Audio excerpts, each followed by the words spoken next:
there was one email that I sent to the Google groups that didn't get through because I'm not part of that Google group that I sent. But anyway, does anyone have any particular preferences or views on what's been discussed? So I've also received,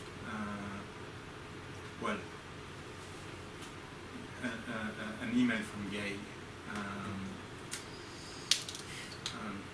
who prefers the option that we don't do any seminars during the Easter break, and the Easter break is officially 3 weeks. So the next seminar, if we meet only after the end of the break again, then the next seminar would be on the 22nd. Yeah, I for example think it would be the best, because like you wouldn't need to think about your travel arrangements, let's say, whatever happens. That's true, of course. And I think at the same time we're still not clear who would want to present next week, because Stuart, I know Stuart can, and he's okay. I know he's okay with 6th of May, but the 6th of May. Well, we're not talking about next week. The additional seminar would be on the 15th of April. Yeah. I don't have the timetable details, so I don't know exactly how been included in the... Okay. So the question is, the official Easter break starts next week and is a 3 weeks break. So the end of the break is, it was again, 15th is a Wednesday, so it should be 20.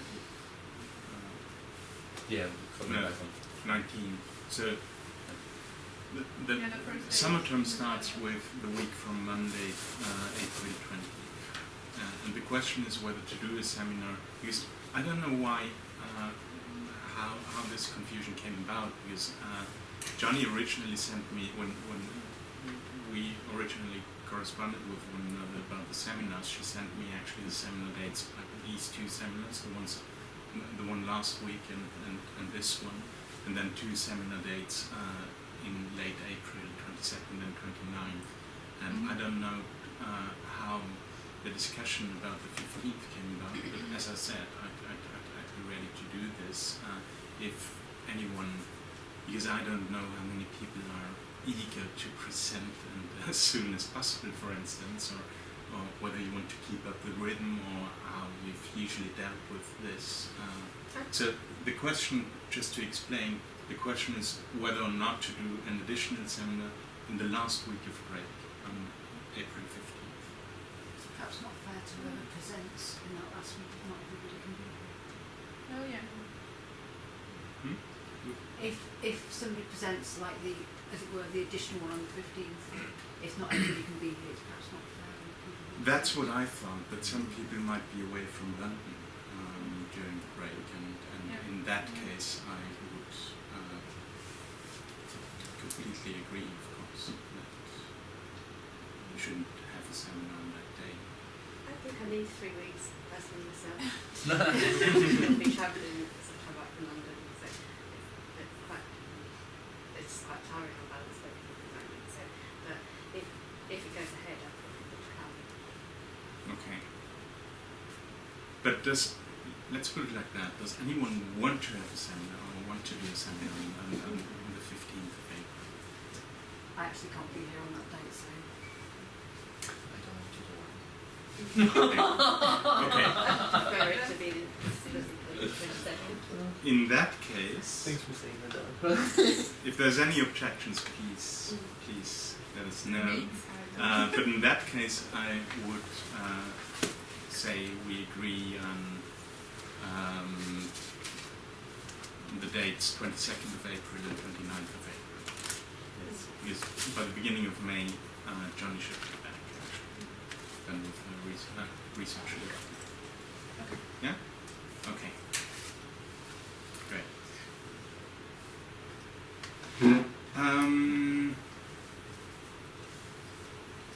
Any other questions or issues that I might not know about? Can I just just remind everybody about the exhibition on the 12th of April with Jacob, Dane, Alberto, Jacqueline, Mark, and there's one more. Who is it? Grace. From Nottingham. In Nottingham. Yeah. Digital. 5 on the 12th. On the 12th of April. Okay. I will email. I was going to ask you, because you do have a Google group, so you could just email the dates also. Yeah. Okay. Anything else? Sorry for not addressing you. I'm wonderful. Helen sends her apologies. She is going to be here, but she's going to be a little late. Hello. Helen. She's going to be a little late. Just send her apologies. She's going to be late. Oh yeah, and Ed as well. Yeah. Okay. Who's that? That's fine. Ed. Ed. It's Yeah. Is it coming late? Yeah. Is it what time? 15 minutes. Okay.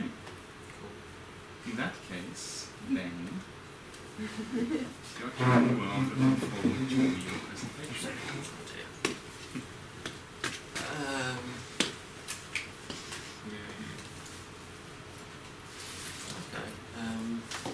Well. Is it on? Hello. I think. Yes. Okay. Well, the title of my research thing is immaterial media in digital arts practices, algorithmic undecidability, and digital sensibilities in real-time systems. And then I said digital twice there, but I'll sort that out. I'll read out my research proposal, I guess, to start with. This practice-led research explores the issue of materiality in digitally mediated environments. It is specifically targeting technological shifts found in both contemporary art practices and scientific inquiry, and sets out to question the extent to which digital artwork is materially transformed in the context of instantaneous, real-time communication that digital environments provide. Current research in the field has established the digital medium as a means by which artistic practice and research can be sustained, but a problem still persists whereby the immaterial constitution of these media-based practices lacks any account of its own consistency without recourse to traditional object-based epistemological structures that have always undermined it. This research proposal seeks to grant an entirely different materiality to what is traditionally conceived as the immaterial media of audio, data, and algorithm. The research will take a transdisciplinary approach, combining contemporary discourses in philosophy, in art, and science. It will be led by the development of a body of work that will define how the work of art maintains adaptability and consistency while using the mediums of data and algorithms. So a bit of context. The 1970 exhibition of software at the Jewish Museum in New York promised a new meaning for art thanks to information technology. A decade later, the curator admitted that the two was a failed panacea due to their then reluctance to accept artwork lacking a physical object. Despite epistemological shifts from certainty to undecidability and debate concerning ephemeral art and its archiving, object-oriented programming has emerged as the main form of digital art practices, although advances in AI and augmented reality now put the demarcation between art and technology into question.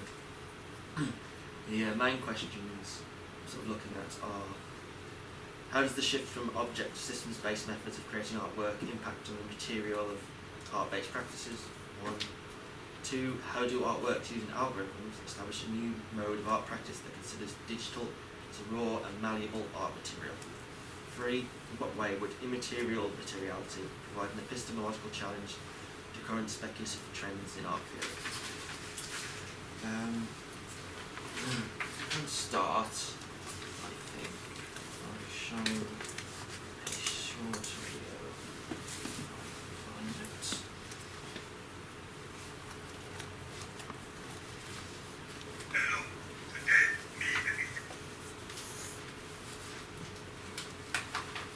Oops.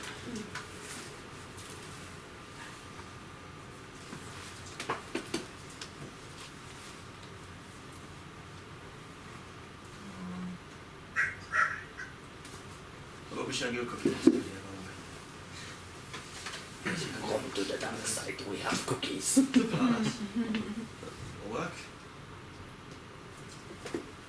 Right. There we go.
See, Cookie Monster makes a very interesting point.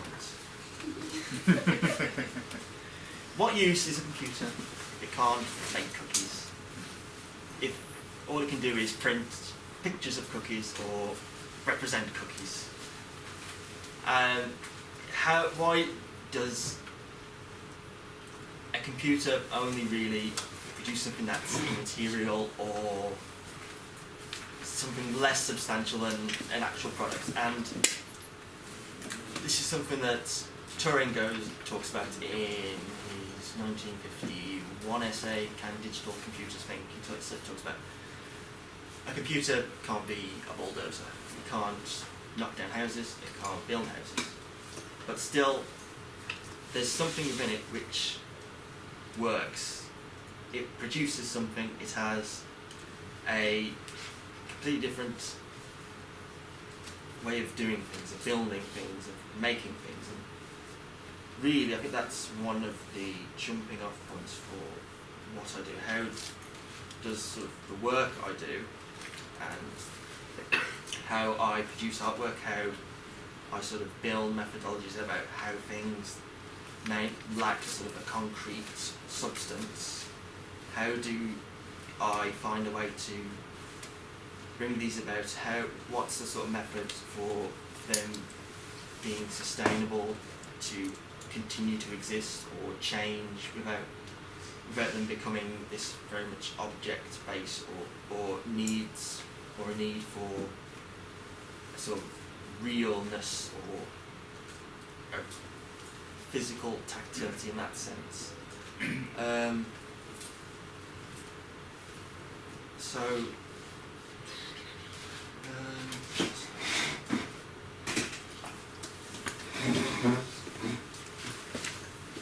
That book was written, Being Digital, was written by Nicholas Negroponte. He used to be the head of the MIT Media Lab. He wrote this book in 1997 about being digital, basically. It's somewhat outdated now. I mean, a lot of things he talks about that sort of VCRs of the future or whatever. But he makes a point about how being digital will completely shift our understanding of how we interact with everything, and specifically how we move from an economy based on atoms, such as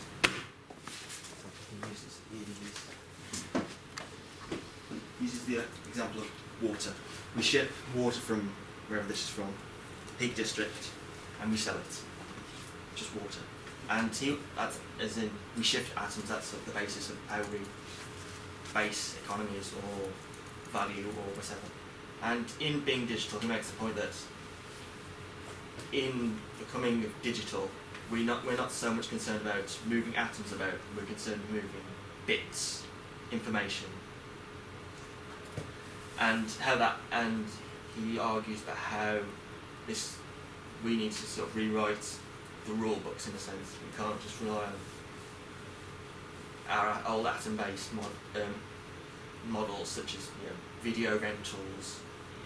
It's a completely different way of giving something value, giving something meaning. It's all sort of completely different, and how basically things like household appliances or computers sort of learn what you want. They filter out content for you. They sort out what's important to you, and it's very much sort of a learning process. There's a very strong dependence on algorithms to find patterns or preferences, and really filter through the mass of information. Because there's a lot of information. The internet is very big. Sometimes you just never find what you're looking for. And in being digital, we have to find ways to sort of find the information, the things that are relevant to us, without completely shutting out everything that's irrelevant. So it's about keeping bits flowing, information flowing, and without the need for sort of a consensus. The old ideological consensus is why we don't need these anymore in the process of being digital. Shall I talk about?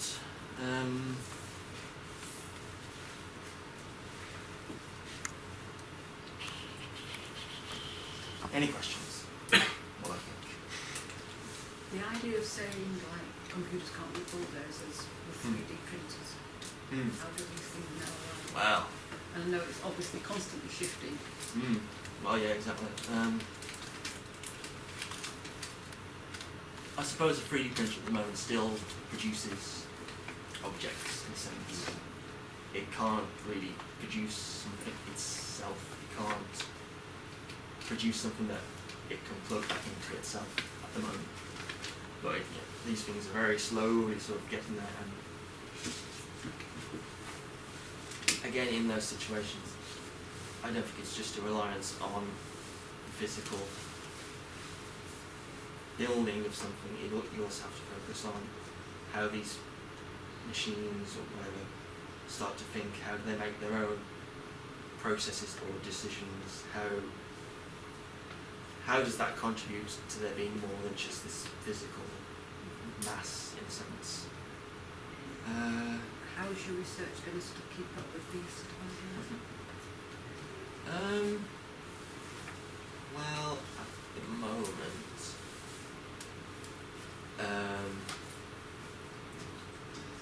my focus is on trying to sort of dig up what was happening in the 1960s from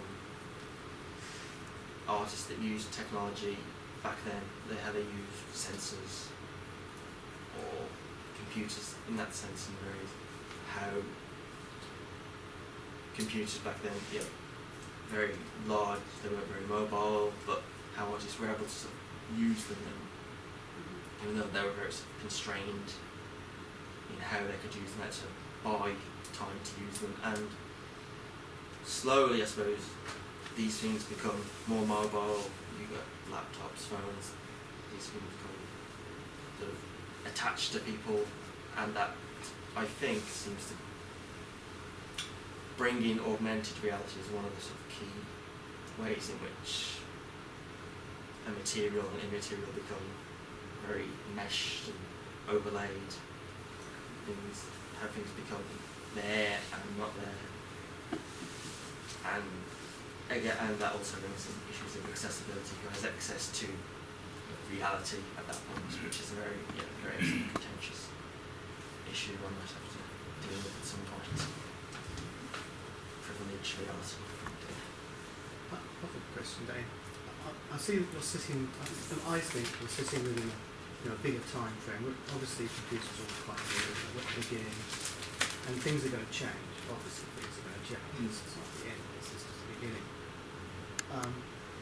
So you're monitoring this for me. Thank you. And I understand what you're saying. So how I normally maybe more object-based, much more relate.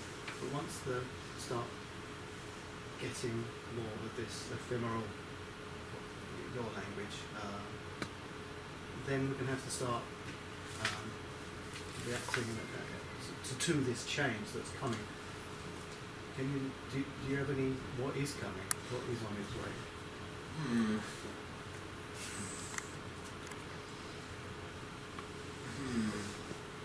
Well, I mean, at the moment, specifically in art, you've got the re-emergence of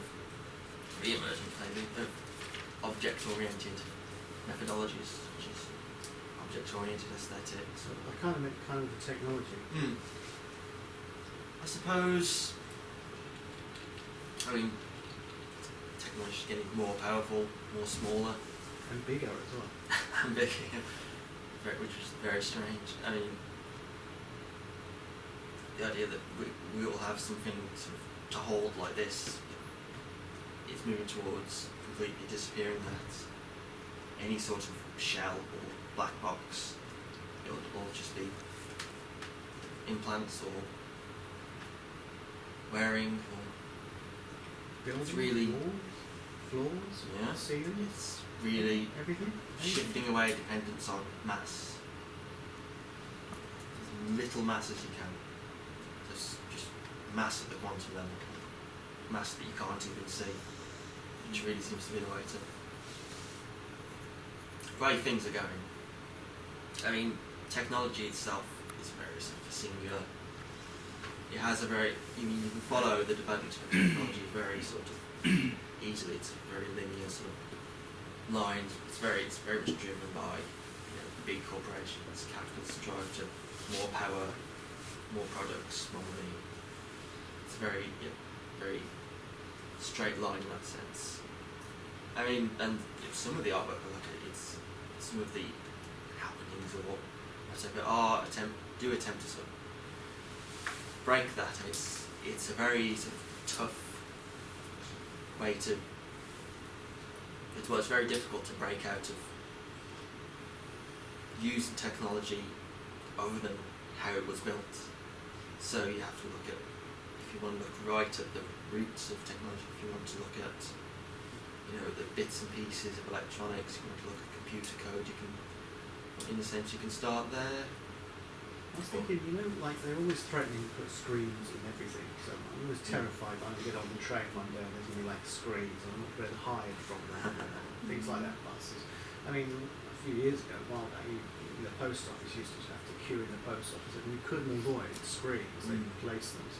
And I'm always terrified that they're going to be everywhere, and they're going to be huge, and they're going to be bright and shiny, it's going to be very hard, and they're going to work at the level of neurons in the way that advertising does. Advertising doesn't commit that, as I understand it. It doesn't try to convince you of things. It's not saying buy this product. It's not product. It uses kind of a neuronic. Is that right? It uses an effect that plays on the mirror neurons that in the body, I suppose.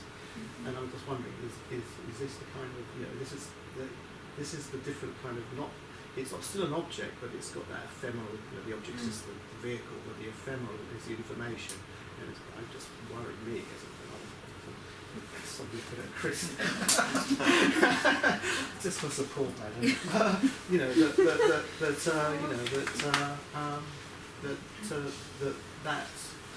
what you're sort of partly in your art is sort of discussing how. I mean, because that's art as well.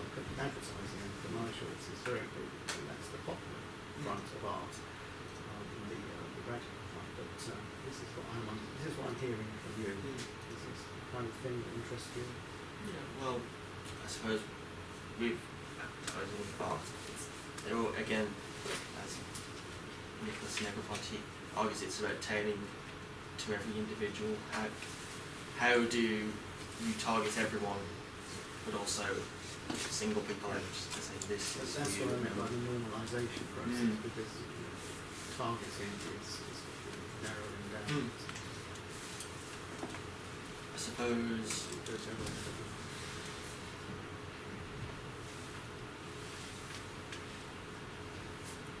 I mean, yeah, the real, I think, shift that's happening is that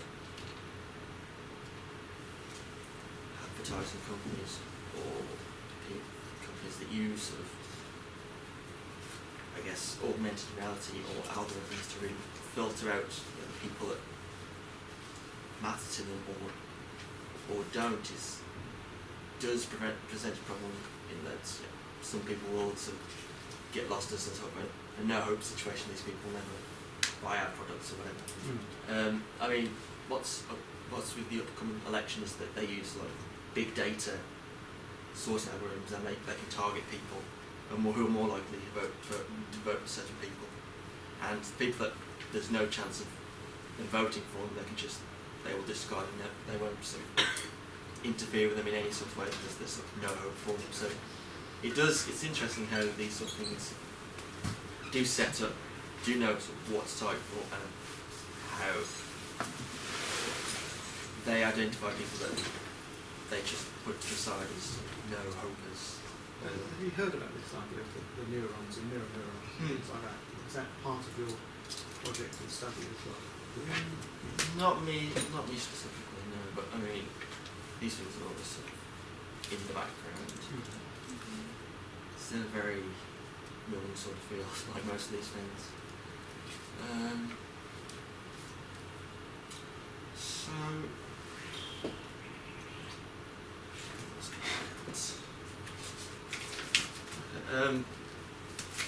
I went to University of Kansas 2 weeks ago. I wrote this paper at a conference, which was, is there an object in the telematic embrace, an examination of the artist's toolkit and systems-based practices.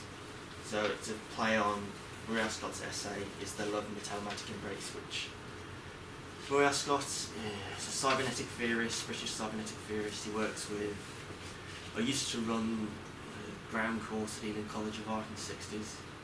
He developed sort of pedagogy for working with students as a system, as a sort of discrete units in a system, and how they sort of came together to work together to make things.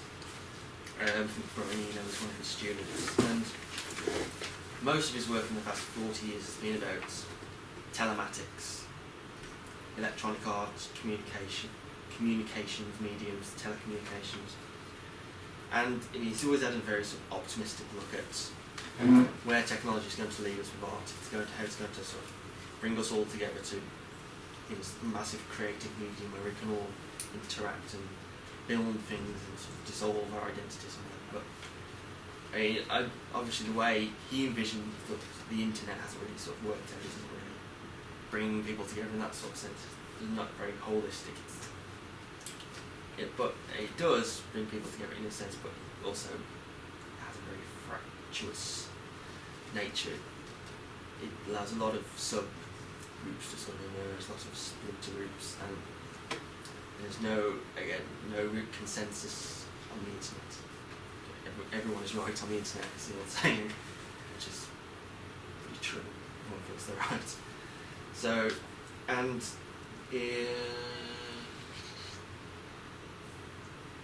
what Arthur Croker talks about in Critical Digital Studies, he's got an article about why this lack of consensus is a bad thing.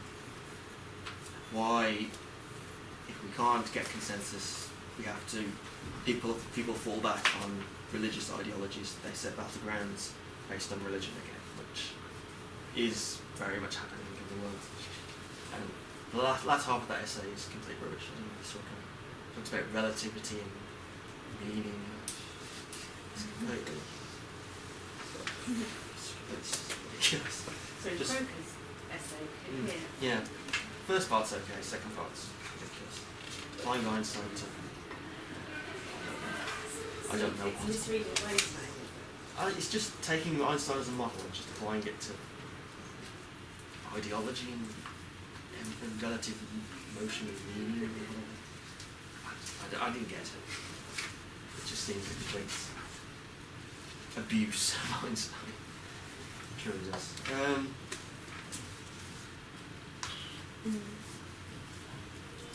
So what I was doing in this essay was really looking at the context of art, technology, and their sort of relationship, they're coming together. And one of the big, there's a number of big events which I'll highlight, but one of the big ones is the Experiments in Art and Technology group in the 1960s, EAT.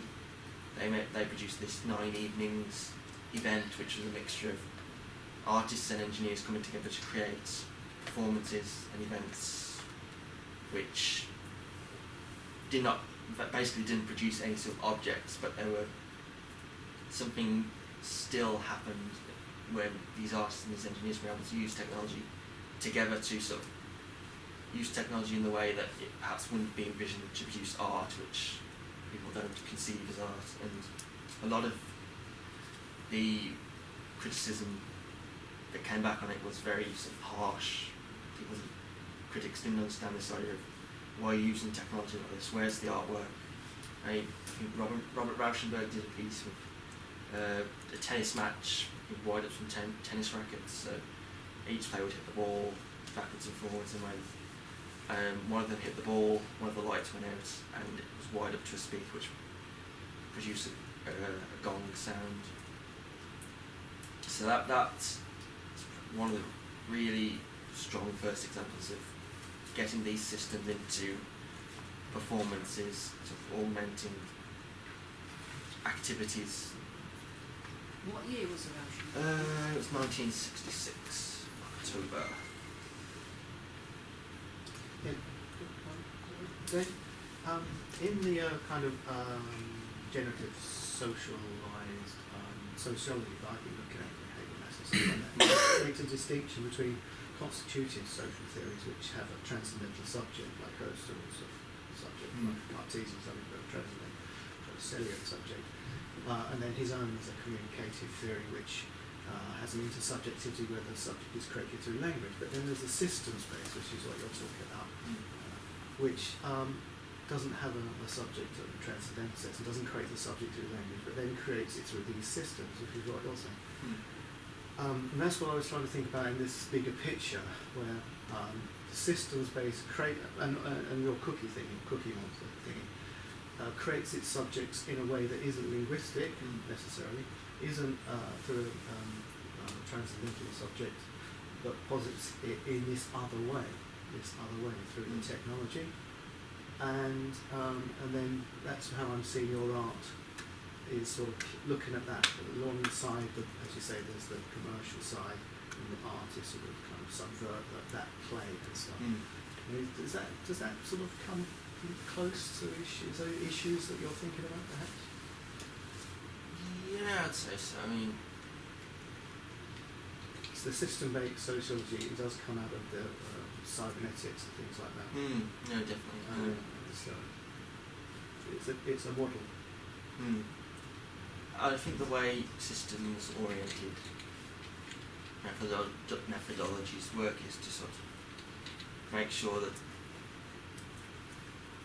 a person, environment, all these different factors never become sort of cut off one another. They sort of move as a body in a sense, but a very different sort of body. It's based on things like feedback, so when everything is reciprocal, It's not that everything is very sort of harmonious. A lot of the writers in the 60s were very sort of optimistic in this technology would bring us all together. But like very much some of the fractal imagery, so you see there, you get sort of a roughness, but you still get shapes that sort of start to emerge. I think that's one of the reasons I sort of really sort of getting into fractals, how you get shapes and forms which aren't necessarily closed off, but you can also get the bigger picture as well as a single sort of iteration.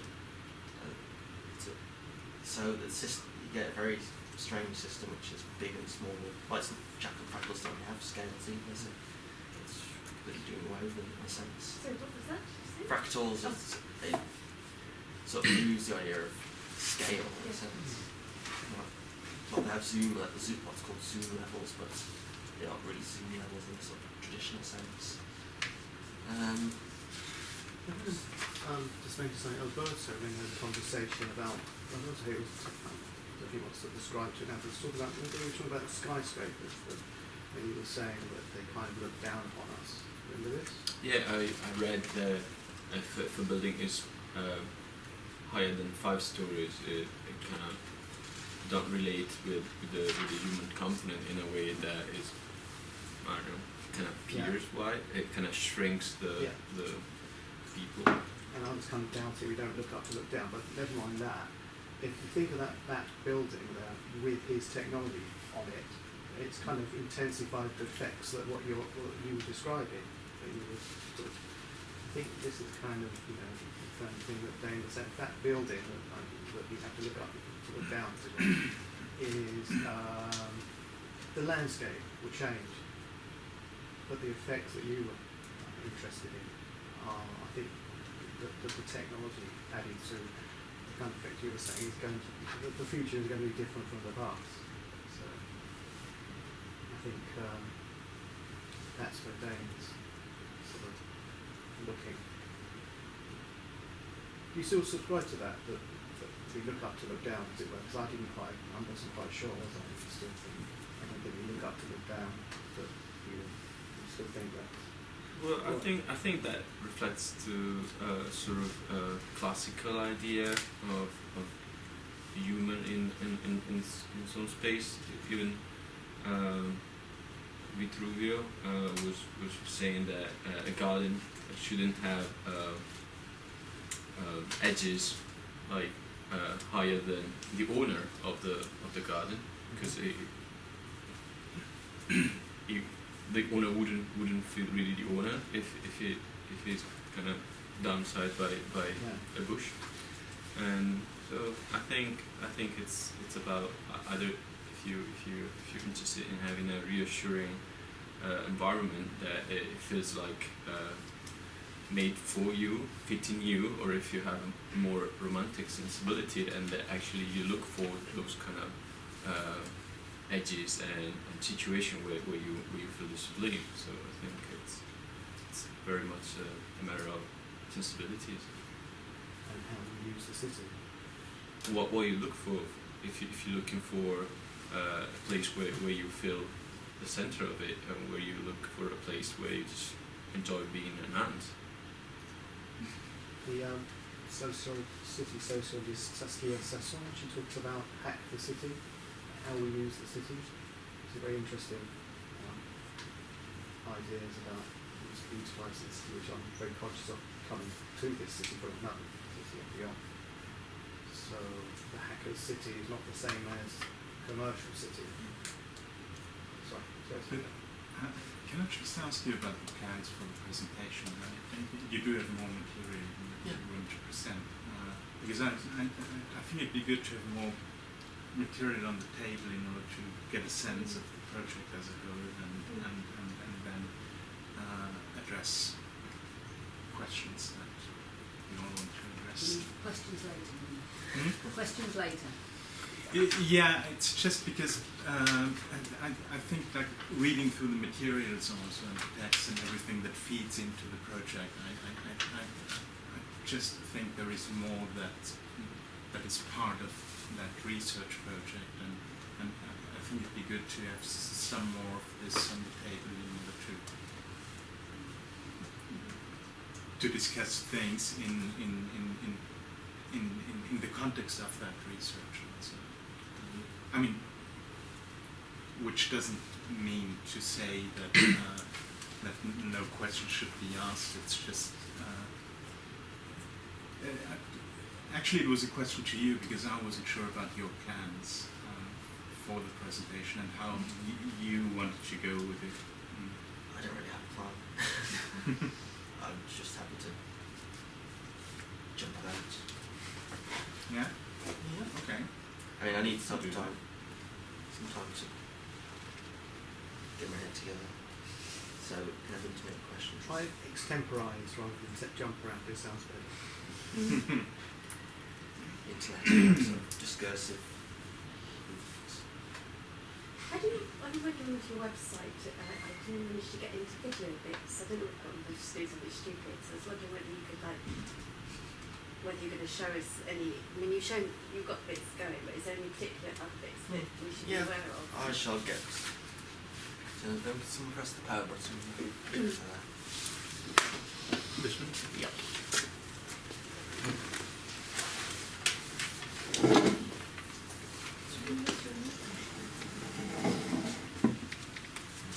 Is it working? Yeah, it's just. I'll just quickly show you one of Roy Ascott's projects, which I think is sort of interesting. In 1983, he did this work called Lapliceur de Texte, which is play on robots, Lapliceur de Texte. And in it, he got a bunch of artists from around the world using the Artex system, which is a very sort of old pre-internet satellite communication thing. And got these artists to sort of contact each other around the world, and he gave them each a sort of character in the fairy tale, like the wizard or the princess, or whatever, and he got them to sort of produce this story in a sense. And I think it's an interesting example of what I'm talking about is that what sort of was produced from this project is not really an object. Every documentation of it is different. Every printout is different. Everyone's computer is different. They're in different languages. It's full of errors, typographical mistakes, and every sort of every person's it's got a different sort of iteration. Each one has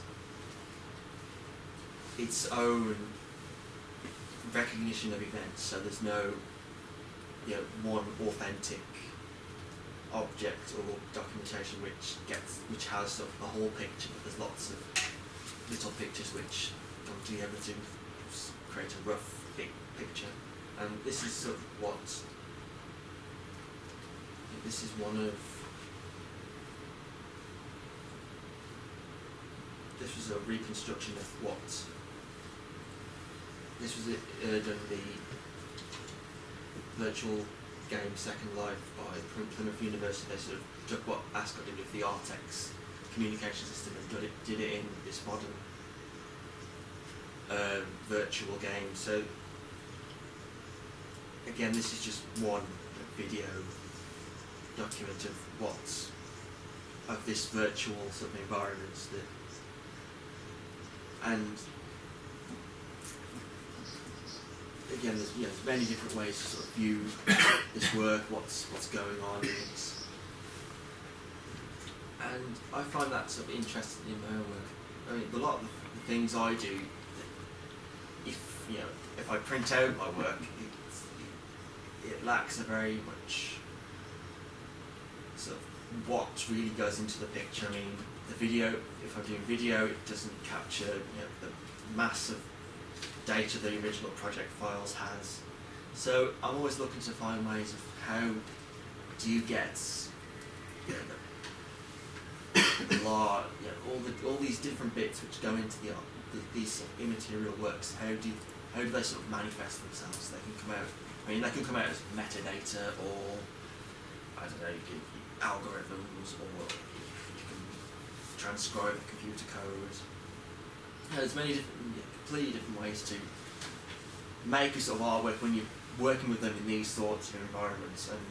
And I've never used this myself. I use After Effects. I use some open source software, and it's really trying to figure out how do you get these strange intangible bits, not essentially converting bits to atoms, but what's the sort of substance to these bits.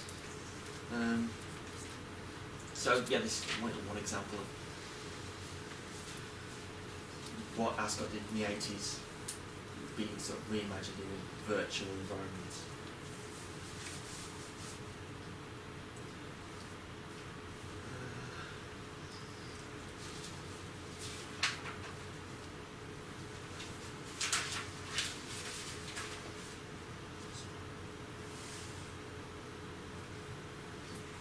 Can I ask you something about the status of the artwork?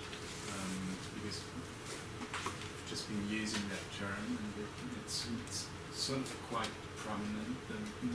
There is even in one of the supervision records, there is a passage about stating that the use of the term artwork is sort of signalling as opposed to work of art. Well, work of art is the Heideggerian Benjamin thing. Yeah, and that's exactly what my question is. In what kind of importance does the artwork have for you and within your research? Well, In terms of both in terms of the artworks you're producing and in terms of the artworks that you're looking at in the paper, for instance. well, I'd say that key. This, and I'm not looking at this technology on this thing called digital on their own.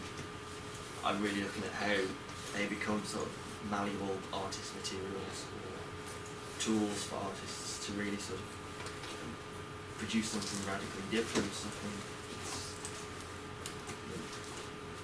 completely different, that breaks with any sort of maybe original intention for technology or products, and really getting a different sense of being digital or using the digital as a tool in completely different spaces with completely different ideas of time as well. And I think that's something which really traditional theory doesn't really get at. It can't really. So I think something needs to change in that sort of sense. Maybe I should. But the question is also about the kind of interest that you have in artworks. And I was just thinking, when you showed that cookie seed, of a very classical example, because after all, when this, what's his name? The Cookie Master, okay. Cookie Master ate the printer. This is actually something quite well known, and it's not necessarily even about computers. It's about an image at that point when he eats the image, and the classical example that I was thinking of was Pygmalion, the artist producing a sculpture with which he falls in love. And there is in the opening section of Agamben's The Man Without Content, there is a discussion which is basically around Kant on the one hand and the Nietzschean polemics against Kant, and on the other hand Kant's motive of the disinterestedness as key to the aesthetic relationship, whereas Nietzsche was polemicizing against Kant and at the same time defending the very interest that artists have in their artworks. And then Agamben is also in that discussion referring to the example of Pygmalion falling in love with the sculpture of the statue that was produced himself.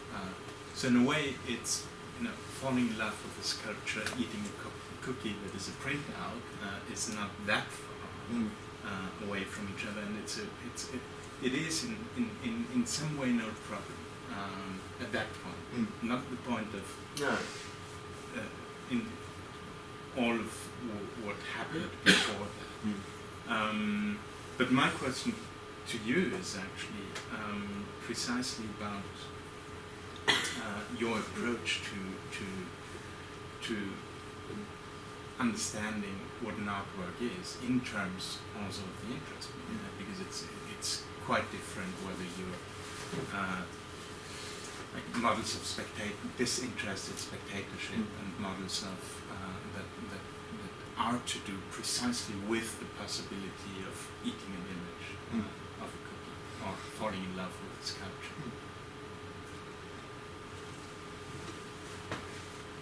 Well, the reason I picked out Kierkegaard's work of love specifically was how do you... I mean, this is about works of love. How does something work? How is an action worthwhile or integral, even if it doesn't resolve itself in an object? I mean, in chapter... I asked people to read this book because it's one of the less depressing Kierkegaard's, probably the only non-depressing Kierkegaard. Be gentle. But let's see. I mean, works of love, works of art, same thing in this. I think you can, for me, that's how it sort of reads, how something becomes a work in that sense. And what he does in this book is, he's using lines of scripture and he's just developing an argument in a completely different way from how they're usually interpreted by priests. He has to go at priests as being career priests. Religion isn't a career. Finds it absolutely absurd. Perhaps being a career artist, perhaps in a sense, something that lacks sort of these things that aren't recognisable other than as a work of something. And in, let's see,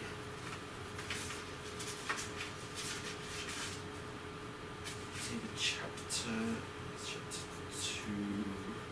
2b or 2c talks about how love doesn't look as an object. It doesn't go out to the world and say, I'm going to find the object of my love or the object of my art. I'm going to go out there, I'm going to find it. So it doesn't really sort of work like that. It works, it says, you shall love your neighbour, for example, in one of these chapters. It's about looking around, your neighbours as the things that are near you. It's very Heidegger's obviously stealing from this and building dwelling, thinking of the neighbour as the near dweller. How do you look at things that are sort of near you? How are those things sort of brought together in system rather than you going out and sort of foregoing what happens in the nearness, in the dwelling, instead looking to find an object within which to throw your love or art practice at, in a sense. What else was I going to say? And like I said, Heidegger steals a lot from that. How this issue of dwelling and how things sort of start to near, and the problem with technology. Heidegger points out in Bremen and Freiburg lectures, which he has in I believe it's in page 5 and 6. Talks about it. This is also quite important. How with technology, space and time have become eliminated. Everything's going to that sort of standard reserve. So nothing can near. There's no space and no time. There's no nearing, no dwelling. There's no space and time. So you think it's just eliminated, not collapsing? I don't know what the word he uses. He might use the word collapse. I can't remember. Shrinking, he says. Okay. All distances in space and time are shrinking. Places that a person previously reached weeks and months on the road are now reached by airplane overnight.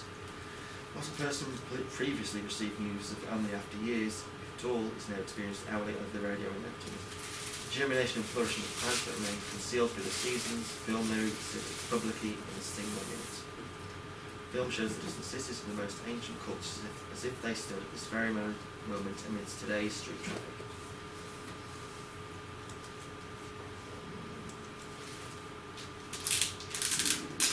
So Heideggers' point is that if there's no nearing, then things can't dwell what everything is sort of put into the standing reserve, and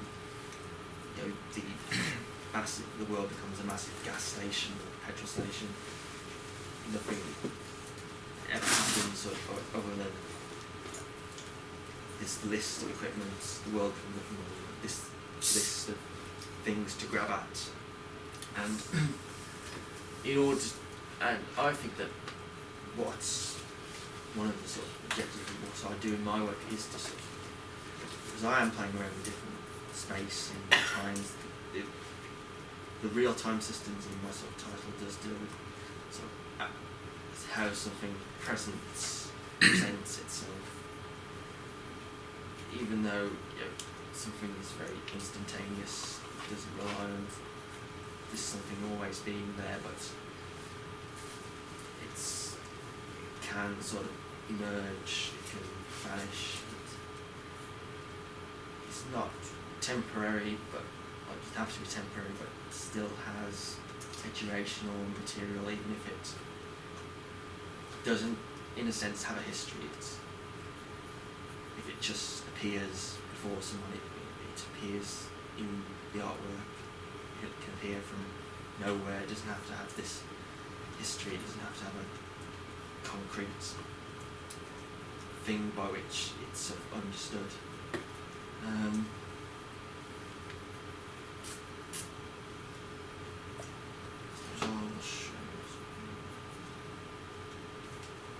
I'll just show you some of the things in my account.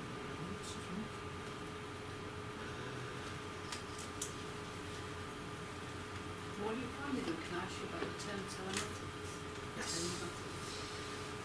Have you got another term for it, or a better term, or can you think of a future term? Because it doesn't quite sound, a good term now, does it? It probably sounded great when it was coined, but now it just doesn't sound. It was very coined in relevant. 1980. Yeah. So, I mean, it's around time Ascot started using it. He didn't invent it, he stole it from a bunch of two French researchers that did a report to the government on computer systems in governmental management, and how Ascot talks about telematics is how the internet, the web, has manifested. I'm not sure how, if he still uses that term. I just wondered whether you could come up with one during your research in your time.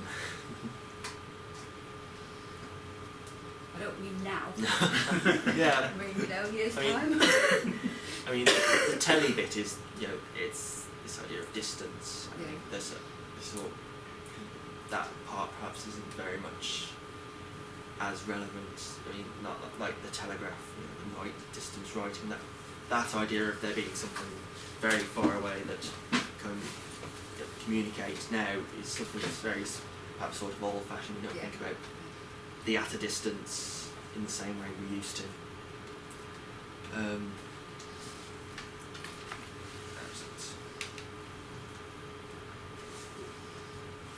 What kind of term are you thinking about?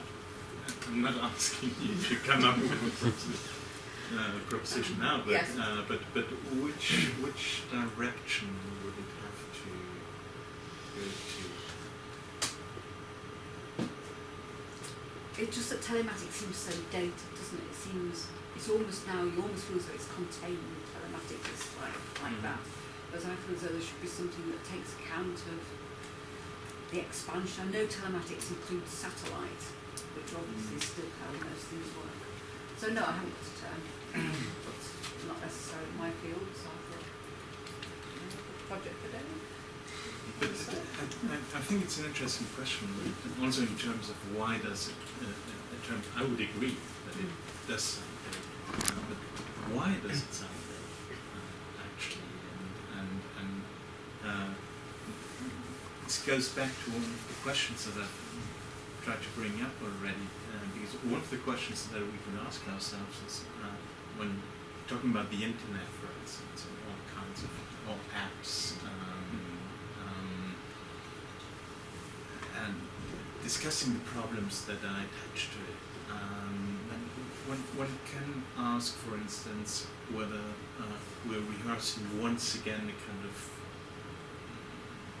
ambivalent interest / suspicion of a rather new technology. Like, for instance, there is this art project, and actually it was a group, doesn't exist, it was in a way a group, but actually a project that was developed over a couple of years. It's called UTV in German, which is for unsere Television, our television, and written in 3 words. And actually, the people involved in this project were quite interested in all sorts of internet-related stuff. That's Christian Dani is one of them.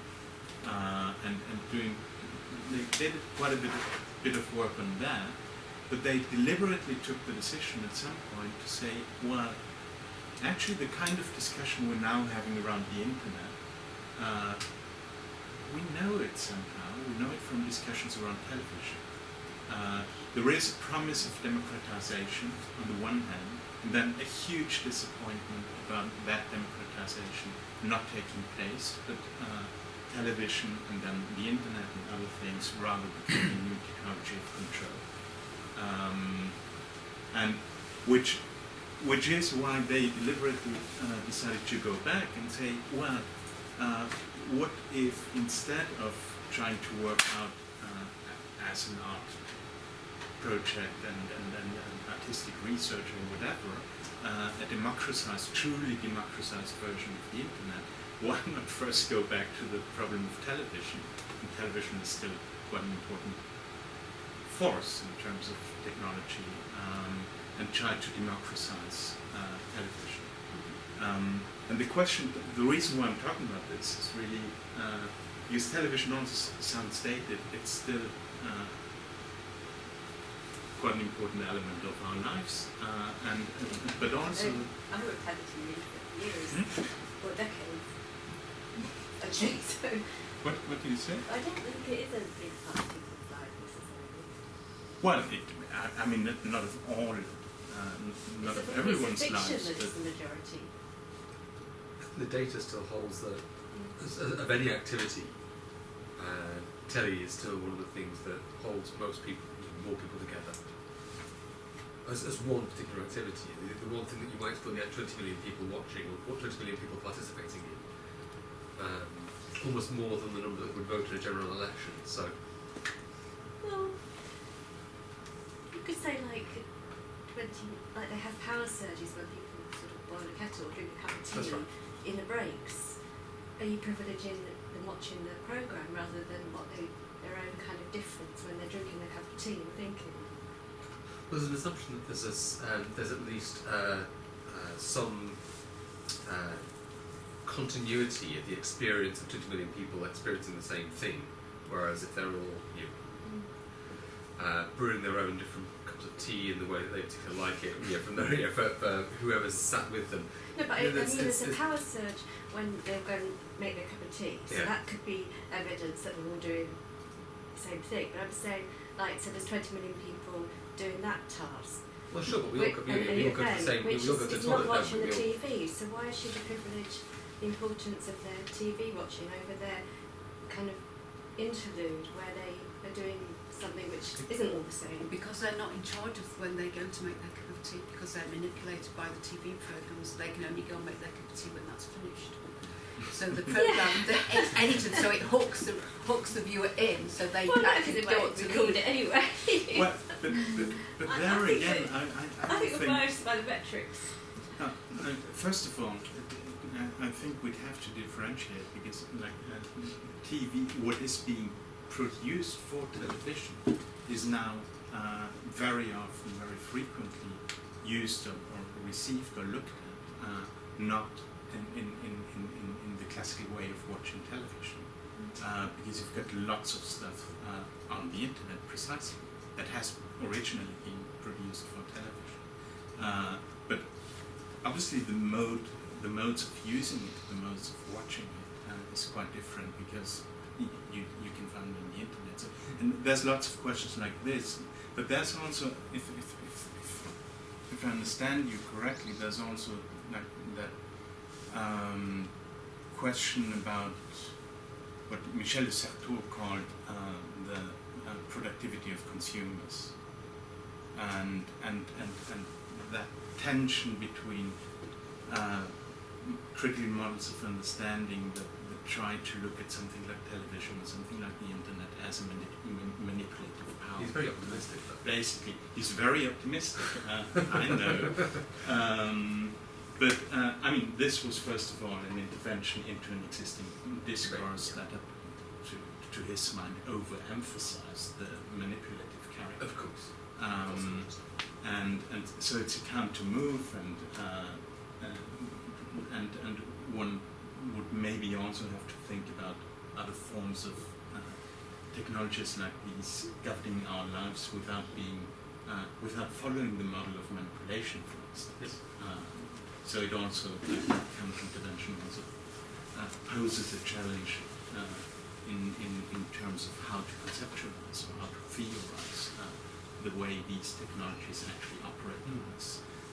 But what I wanted to say is that this is also one of the questions, right, that we rehearsing with regard to different subject matters and different technologies that we look at. The extent to which we are subjugated to these technologies, or we have our liberties and creativities of consumption, just to pick up this term. I was going to say, something has just struck me. I can put all these threads together. When Kierkegaard's love, Kierkegaard? I think it's actually pronounced. Anyway, he kind of differentiates between there's a kind of sexual love he talks about. Then he talks about kind of love which is the Christian, agate, I think the Greek is. And then within that, he talks about this kind of love which is a response because you think that the love is cut. If someone gives something to you out of love, that's what makes you respond to it in that way. So, for example, Chris was called for artworks, and I said, I don't really want to be in the exhibition, but thanks for asking, here's a picture, and that's how I ended up in it, kind of thing, you know? That kind of work, I thought, with love, return, you know? I'm going to do the text as well. Yeah, okay. but here's the thing, within that idea, then think of it in terms, turn it around inside the computer, and the cookies look at what you're looking at, and then says, oh, he loves this, and does that. So it's kind of doing that Kierkegaardian move, the ephemeral algorithm. It's looking at what you're looking at and says, oh, he loves this, you like this, you'll love this. So that is a kind of philosophy inside the algorithmic move, the technology itself. And then you can think about that maybe inside artificial intelligence and how that's going to start to work. Is that going to start using, and that's a kind of philosophical position within inside the algorithmic technology of the cybernetic AI moment. So this just struck me, and that is different from the television, which didn't work in that way. It was much more manipulative. You will like this. It was kind of that. It wasn't waiting. Maybe a few. I don't know. Maybe that's something to think about. But I don't think that works in quite the same way. But I think that's an interesting, and that just struck me. So I'm thinking about that. It's quite an interesting move. Well, Guy Debord's Society of the Spectacle. It's very much the passive watching, the one-wayness. We all become spectators to something we're not sort of involved in. Well, here it's not so passive because it's really it's Exactly, not, yeah. it's this other Definitely love. sort of It's moves this other beyond. love, isn't it?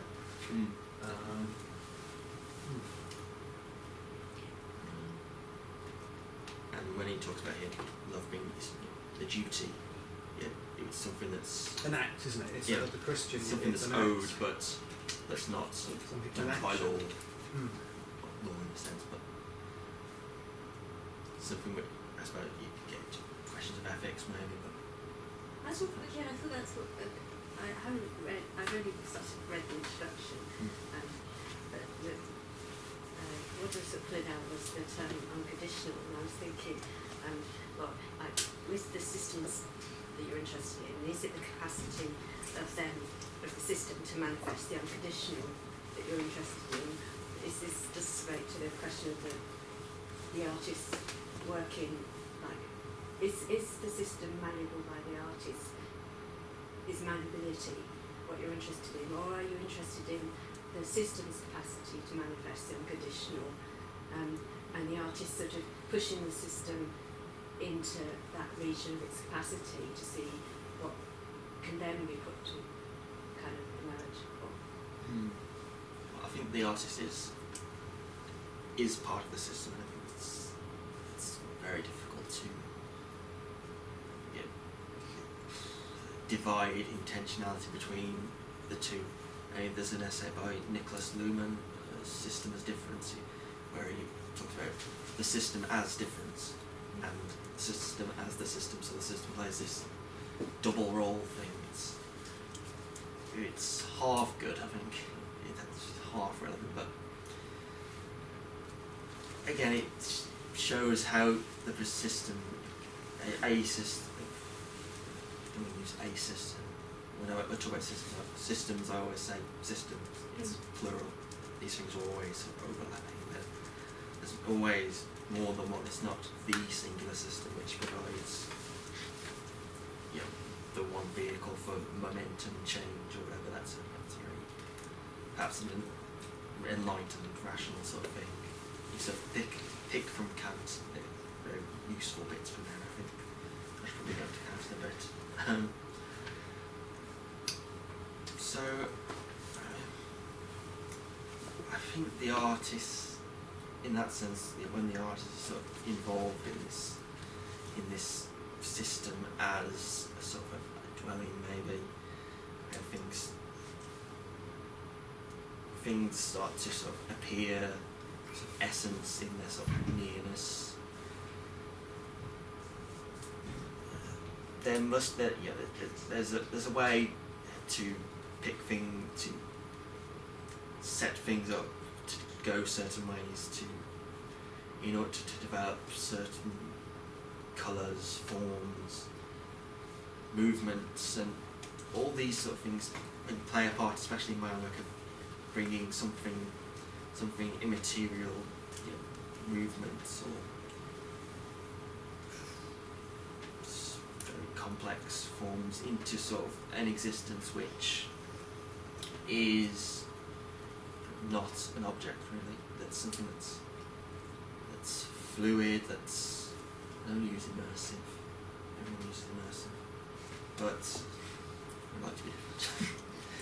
Something that really has a connection, something that's really, it's not just soft, that's not, that can't just be washed away as subjective.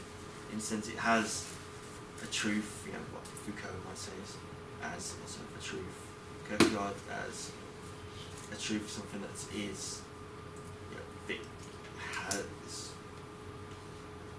a truth to it. I mean, Kierkegaard talks about the only thing that's objective is uncertainty, and what is true is subjective, so it plays reverse, and I think that makes sense.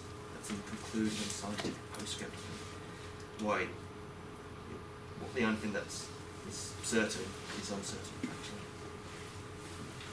Here and now. Is it like the artist is constituting like nature's constitutive, it's what we're constituting. So artists are constituting something which, like through Ed's music, maybe becomes a second nature. So there's lots of things in music we don't bat an eyelid at now, that's become just part of the landscape, that kind of like a second nature is constituted.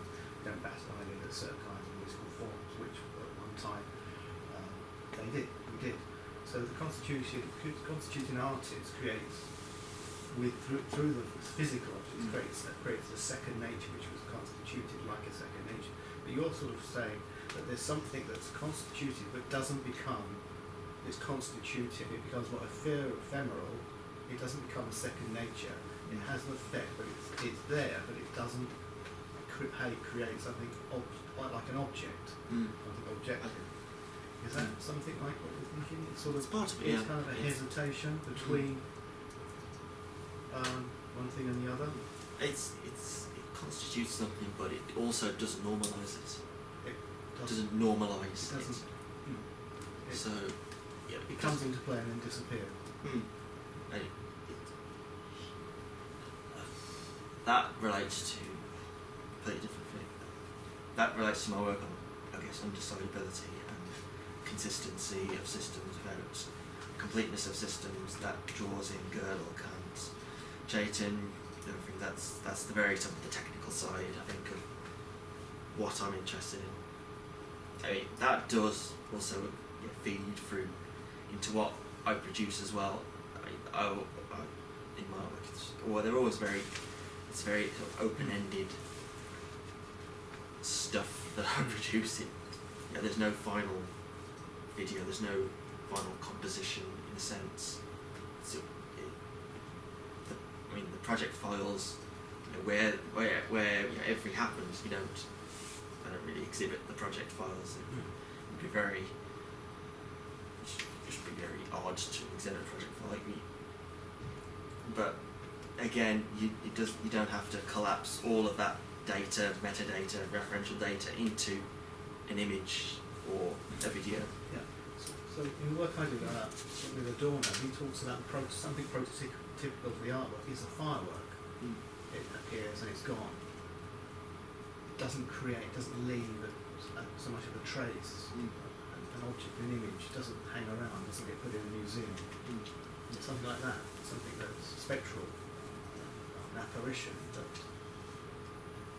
Maybe, I think, but I would say it doesn't rely just on this bang. My work is always, I always say my artwork is a very sort of quiet thing. I'm using nothing loud or flashy. Not all fireworks make No, of course. I know what you mean. Don't worry. I would just Quiet when you have to watch.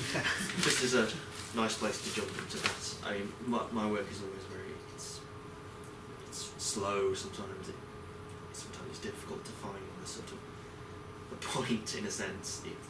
But it has a sort of a consistency within it which streams things together without saying it in that sort of sense. It doesn't need to shout anything. It doesn't need to be bold or make a standout claim in that sort of sense by providing mass or that traditional notion of material in order to further a truth or a statement. Here I am here, this is mine here.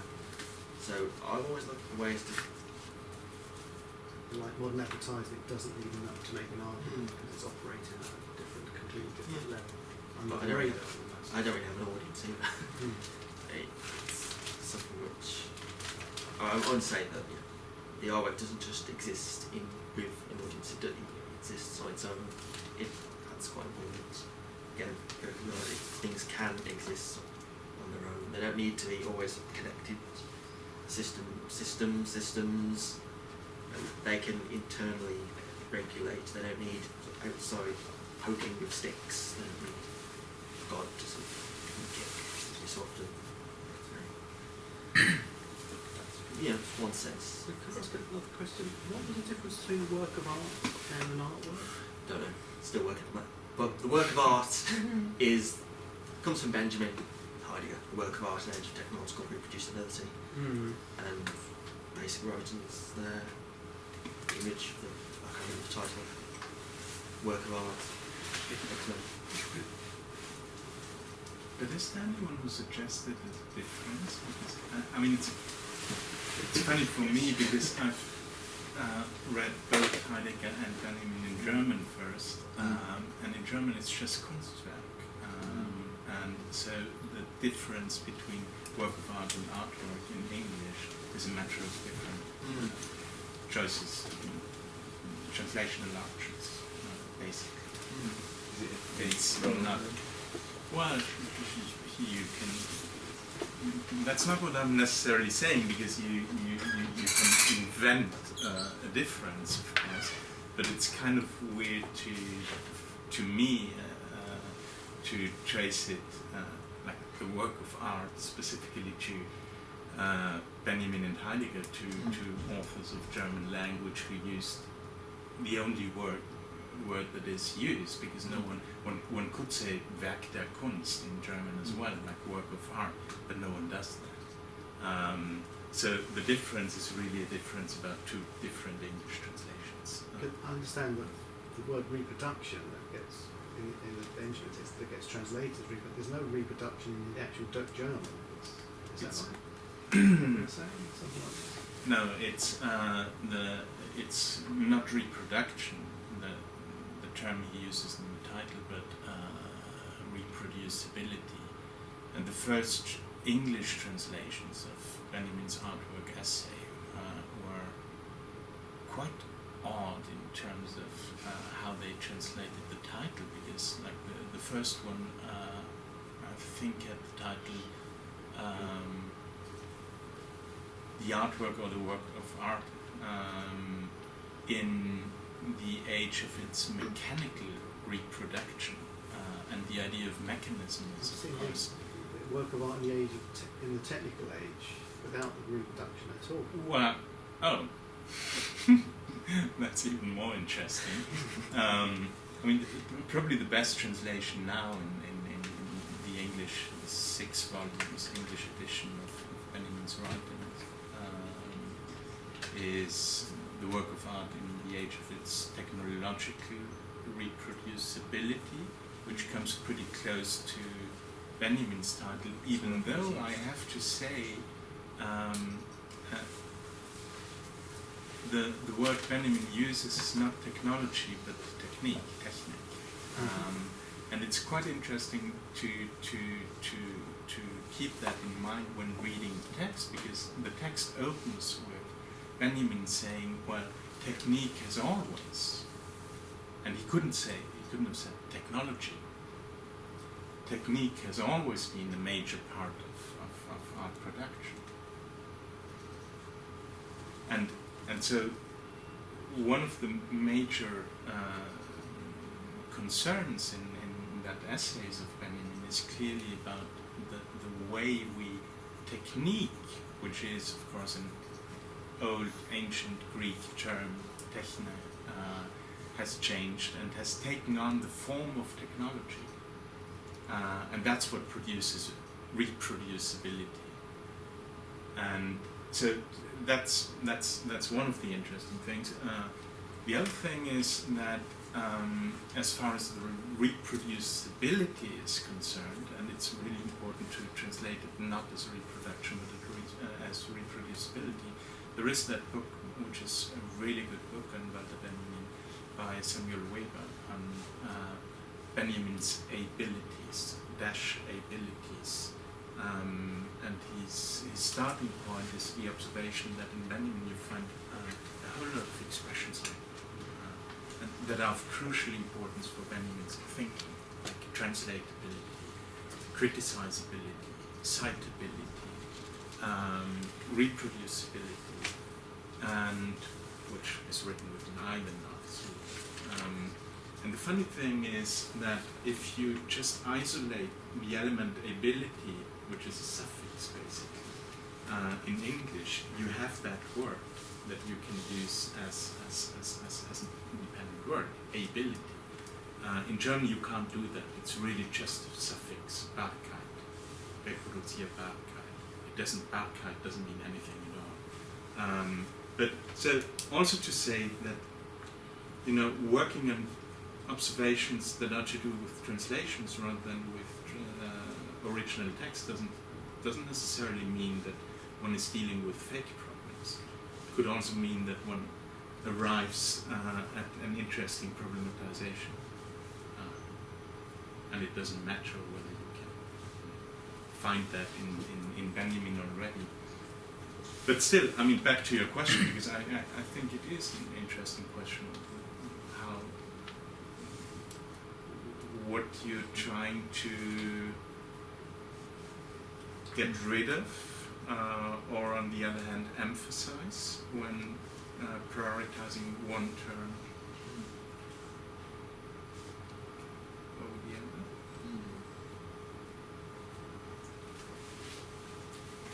Well, maybe by saying the work of something, there's be saying the work belongs to art or whatever. I think that is emphasised more in sort of the work of art maybe. And how you recognise art in a sense is, you know, through these works, these very tangible works are sort of the only way in which to recognise art in a sense. But yeah, there's no ideal thing that is art. There are works of, perhaps, and that's sort of highlighted more so in the works of, as in they sort of belong to it, but they don't represent it in a sense. I suppose artwork. I'm not sure I can put that for a good one. This could be a really interesting point. I was just this morning, as you know, teaching class in the morning on Wednesdays before coming here. I was discussing, and actually students in that course had proposed that a text from Félix Guattari's Cosmosis. There is that chapter which is called The New Aesthetic Paradigm. And he distinguishes three different, in his terminology, assemblages of enunciation. One territorialized, this is about ritual societies based on rituals and certain religious representations. Then a second type that is basically related to modernity, and then third type that would be the contemporary type, and I'll come back to that. But concerning art, the difference between the first and the second type would be simply that until the early days of modernity, no one looked at art in the same way as from then on we were getting used to, also because of institutional structures like museums, public museums, so artworks, a painting of Michelangelo in a church in Italy was not an artwork in the context of its production and in the context of its reception, was not an artwork in the same sense as a painting done and exhibited in a museum in the 19th century, for instance. And then there is a passage where Guattari, because of things like that, says, well, actually, when talking about aesthetics, with regard to the first paradigm, or the first assemblage of enunciation, we would actually have to talk about a proto-aesthetic paradigm. Because the problem of aesthetics is an aesthetic theory, Kant, and before Kant, Baumgarten. Aesthetic theory that is linked to art specifically is an invention of the 18th century, and which dates pretty much to the same time when public museums came into existence. So it's a bit confusing to even speak about that older form of aesthetics, to use the same term, aesthetics, which is why he suggests to think of it and conceive of it in terms of a proto-aesthetic paradigm. But then the question is if through capitalism, algorithms, which is precisely what he discusses, info flows of incredible speed, we're entering a new age of not reproducibility, but whatever it is that we have to understand and move away, and also something that dissolves disciplinary boundaries between art and science, for instance, or between art and technology, which is exactly what you're looking at. Then the question is, that could be asked, but he doesn't do that in these terms, but that could be asked is, wouldn't we then have to look at this in terms of a post-aesthetic paradigm, in order to avoid that we conflate it with ideas about art? And that's why I'm coming back to the question about the work of art versus the artwork, that are actually taken from different constellation of practices, of ideas, of knowledges. Well, there is a lot of literature at the moment about we had the movement of immateriality from the 60s to whenever it supposedly died, and so now there's a big move on these object-oriented movements, which are is a return to the material, because the immaterial there wasn't anything there. We needed material, and so now there's a lot of talk about post-immateriality, and so one enters again like postmodern, so a mourning period of we've lost something, we can't get it back. I don't know. That's not what I was suggesting. It's just about conceptual differentiation. I know what you mean, but these arguments of persisting as we lost something, we didn't like it, and now we can't get it back. It's very sort of circular argument. I don't really get it.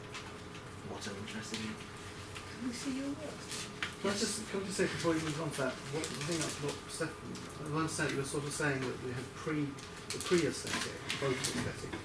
Then what we've modeled is when you get a kind of autonomous realm of art developed, with its own logic alongside all the other logics. Exactly. And then of course, this is what Adorno talks about, this, and then the sovereignty of art, which is an absolute, which is an art that transcends that. And then, of course, the criticism of that is that these are nostalgic models, and you can't. And Adorno tries to combine this antinomy of art, yes, and then this is criticised. It's a nostalgic understanding, and it either collapses to one pole or the other. So Ritson, with the object-orientated speculative style of art, they very much go against this autonomous realm, and much more for this idea that aesthetics is then in everything. But I'm still interested in that Adorno's attempt to combine the sovereignty in art, and Derrida as well, of course. The sovereignty of art and the autonomous realm. I think this is what you were trying. This is my understanding of what you were saying. Is this sort of in the right ballpark, maybe?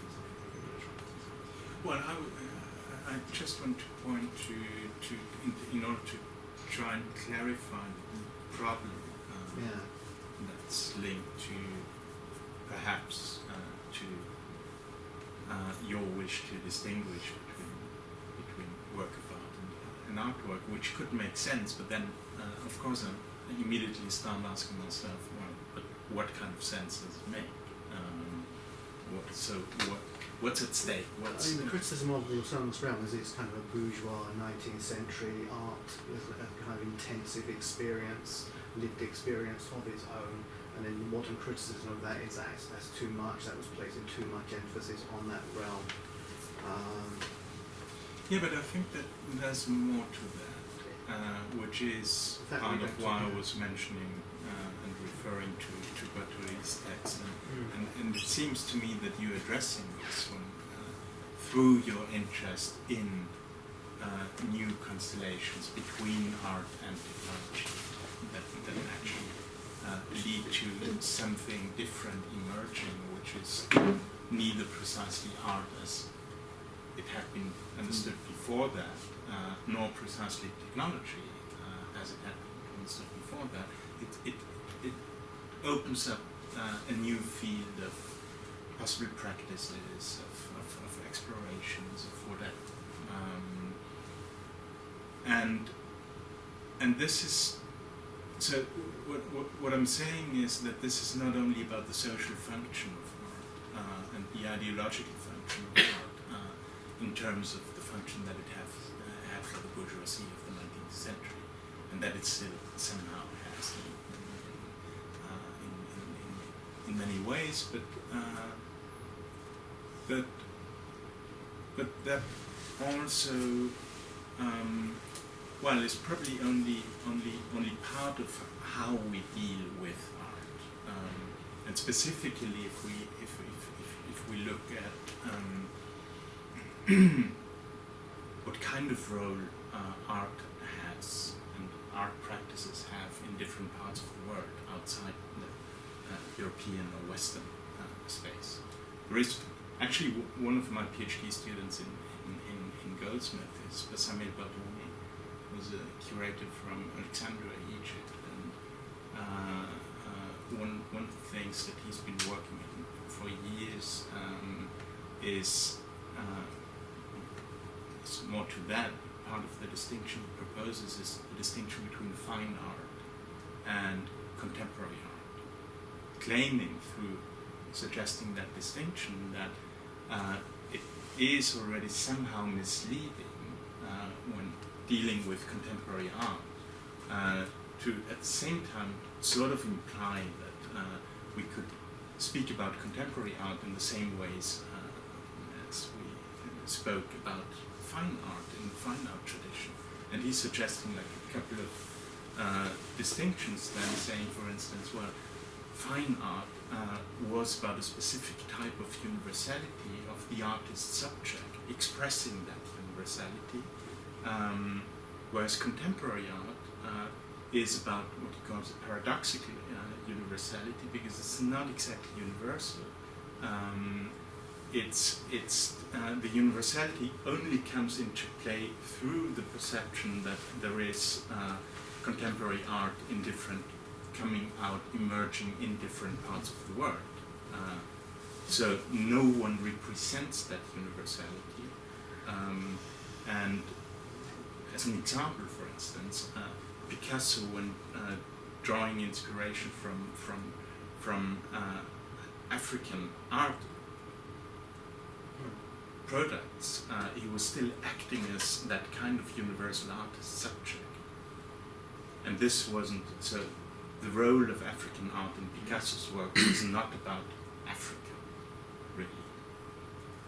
Whereas, of course, when in the context of a contemporary art exhibition, you have contemporary artists, then these works are representing in different ways Africa, or whatever.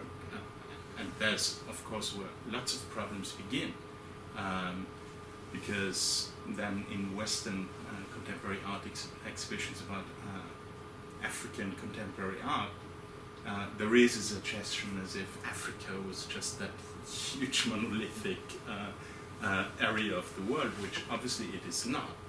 It's an ideological construct of Westerners being not that interested in the differences of African histories and so on. So there's different ways how one could develop this, and I think in terms of when looking at the operational mechanisms of the art world, that kind of distinction is quite useful between fine art and contemporary art.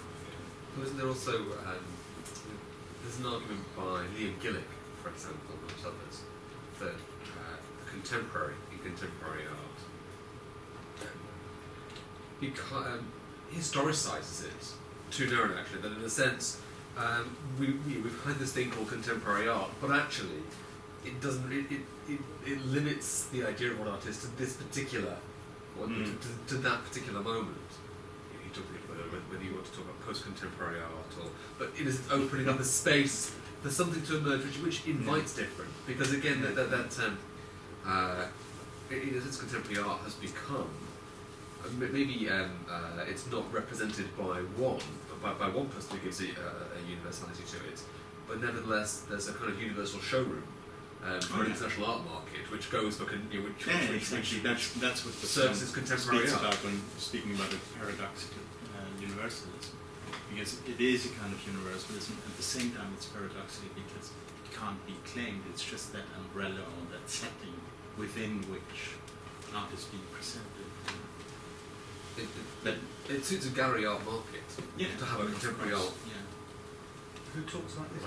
Liam Gillick. Which would then be, of course, again lead us back to the question about universalism, but a different kind of universalism. Yes. I was wondering whether maybe it makes to bring you mentioned, I can never say his name, Ryoshi Akida's work, and whether you could talk about that a bit in relation to existing.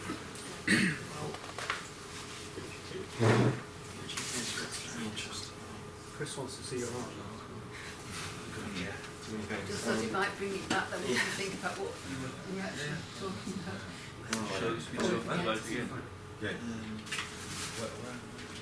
Show you this.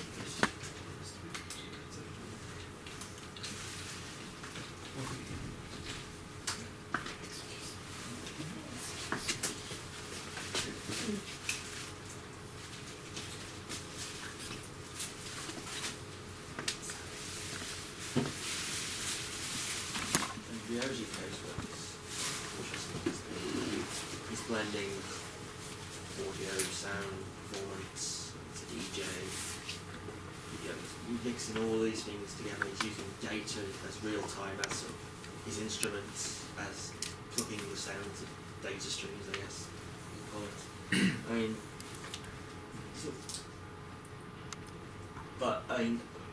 what I find from Ryoji Ko's work, it has a minimalism to it. It's black and white.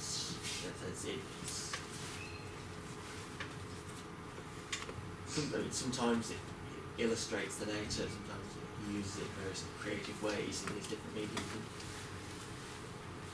He's using raw data in that sense to produce all these different sounds and videos.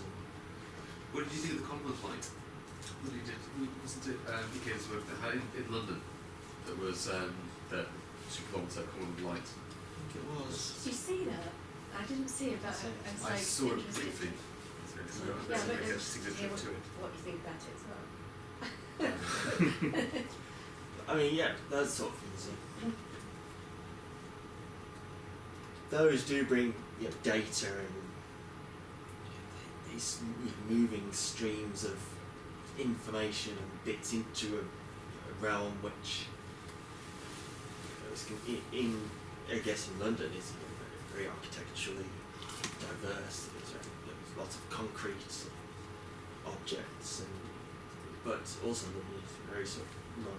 It's very curved, and it's got all these different mixtures of dead ends and narrow streets. And with Akida's work,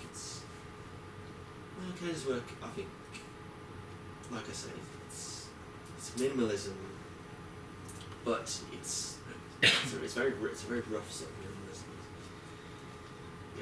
The sheer amount of data he's working with produces this very different idea of minimalism. It pushes it in completely different directions.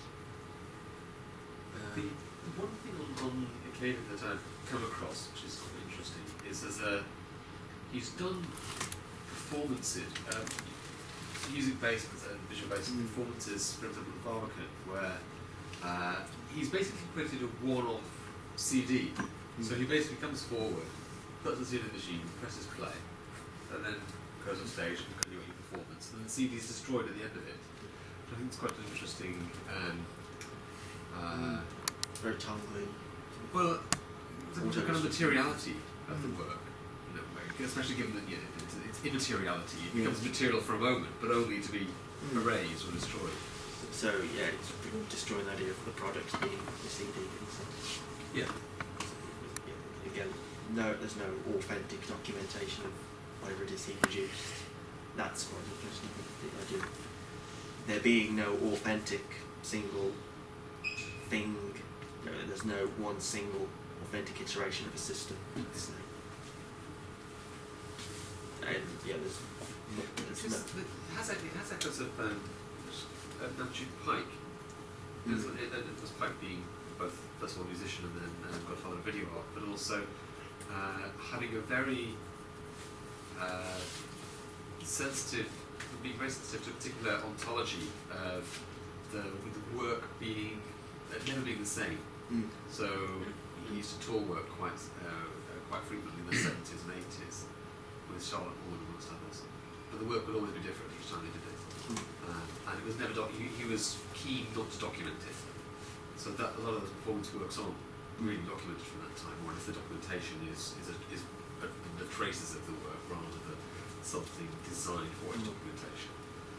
So there's at least some thread of working within a reproducible medium, confronting the anxiety of its reproducibility, and then trying to erase that possibility in some way, or trying to contain it. Yeah, Pike's one of the what I call the real new media artists. He's one that new media at its sort of inception was this fringe. Well, you can't even call it a medium really.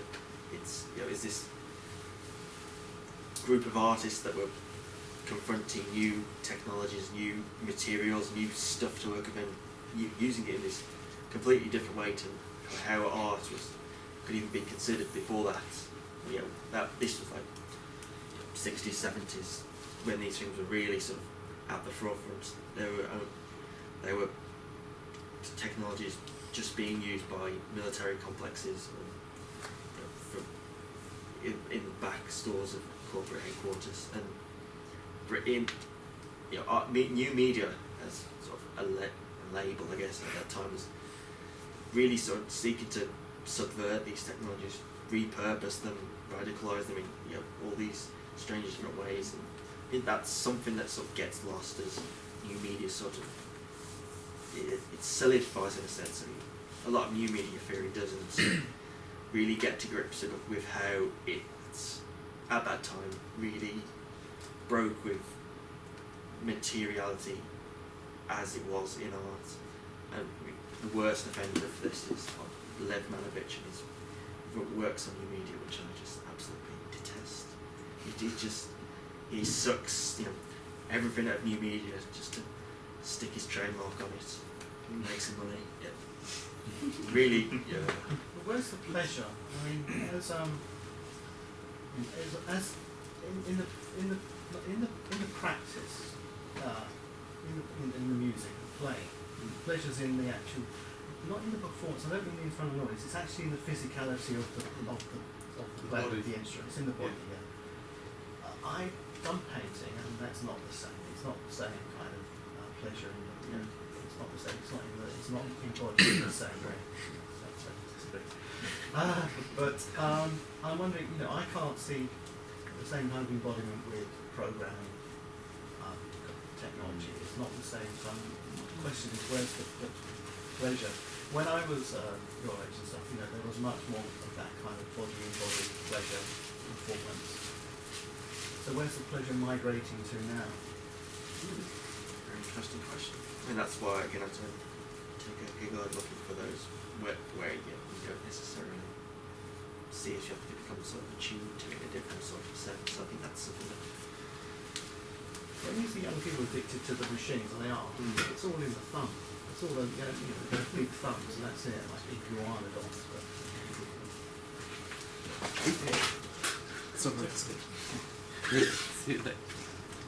Well, when I'm making artwork, I think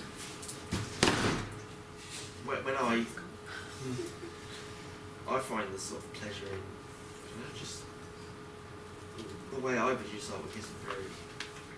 I don't really produce objects. I don't produce this privilege thing. I just get stuck in, just shift numbers about, make something heavier, make something darker, make something. Are you sure you're not producing objects? Not in a traditional sense, no.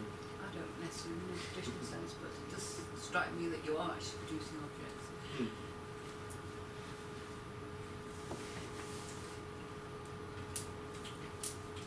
I mean, I'm producing. Would you consider apps or files as objects?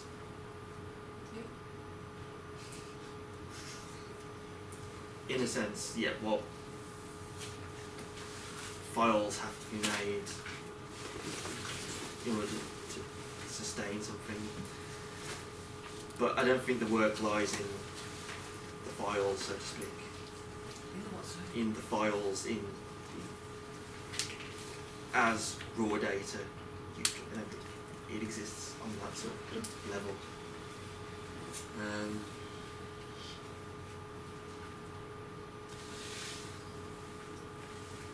The way that my work is made, I suppose, it doesn't privilege the production of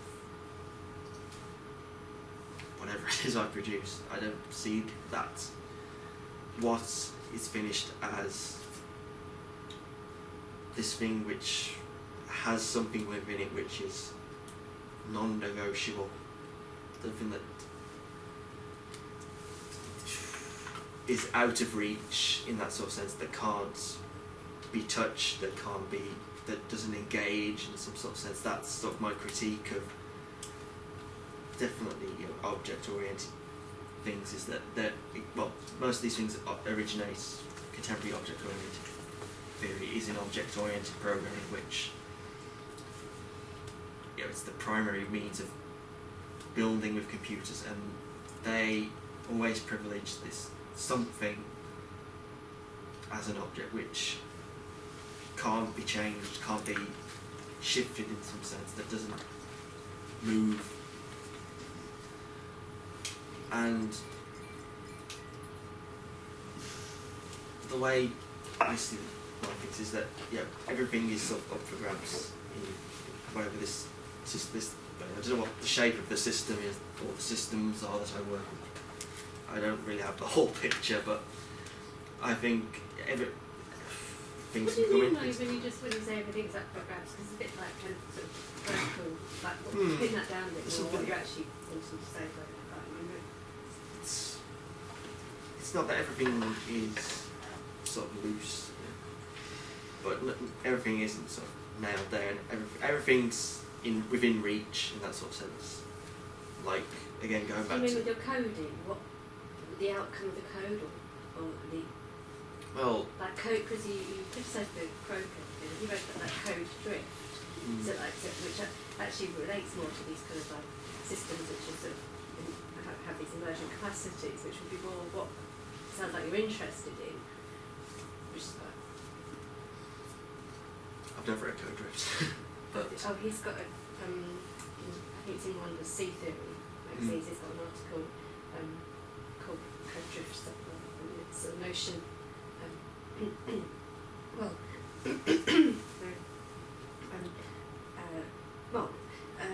could take it into sort of like physical code, but it could take it code in different disciplines. I can't express the code drift. It's more like a kind of open kind of, because I suppose what I've also been wondering about is like, because I've been reading The Cosmopolitics by Stenkers, and so she's really sort of like distinguishing the different kind of notions of equivalence in systems, going through to sort of emergent systems, but there's kind of like, she talks about like, like classical dynamics, but then statistical mechanics, and then going into like the quantum stuff. But also like she talks about today's rigged Hilbert spaces. So I think that's the algorithm systems which are sort of closed simulations in distinction to the non-integratable kind of code drift systems that you're interested in, custody of, is what I'm sort of hearing, rather than the sort of like Luciano Parisi talks about sort of coding or algorithmic practice, which is too preemptive, slow, and in distinction to the Chaitin, where my take on his thing, where he's talking about sort of fitness landscapes or evolution in that sense, when he talks about fitness landscapes, so you can imagine like a set of functions or an infinite set of functions where, because they're sort of the distribution of the populations of the functions are changing, so it's like a nomadic distribution, then the system, there's this code drift, coding aspect to it. But on the other hand, to me there's still sort of problems with this sort of fitness landscape version of things, or well, they can fall back into the probabilistic kind of system capacities rather than this more radically code drift system, which I think you're more interested in. But I would just argue that one of the things when it's like reading your piece, I suppose I think there's a sort of danger of sort of making it too much of a sort of binary thing of like systems-based practice on one side and object art, this object-based practice.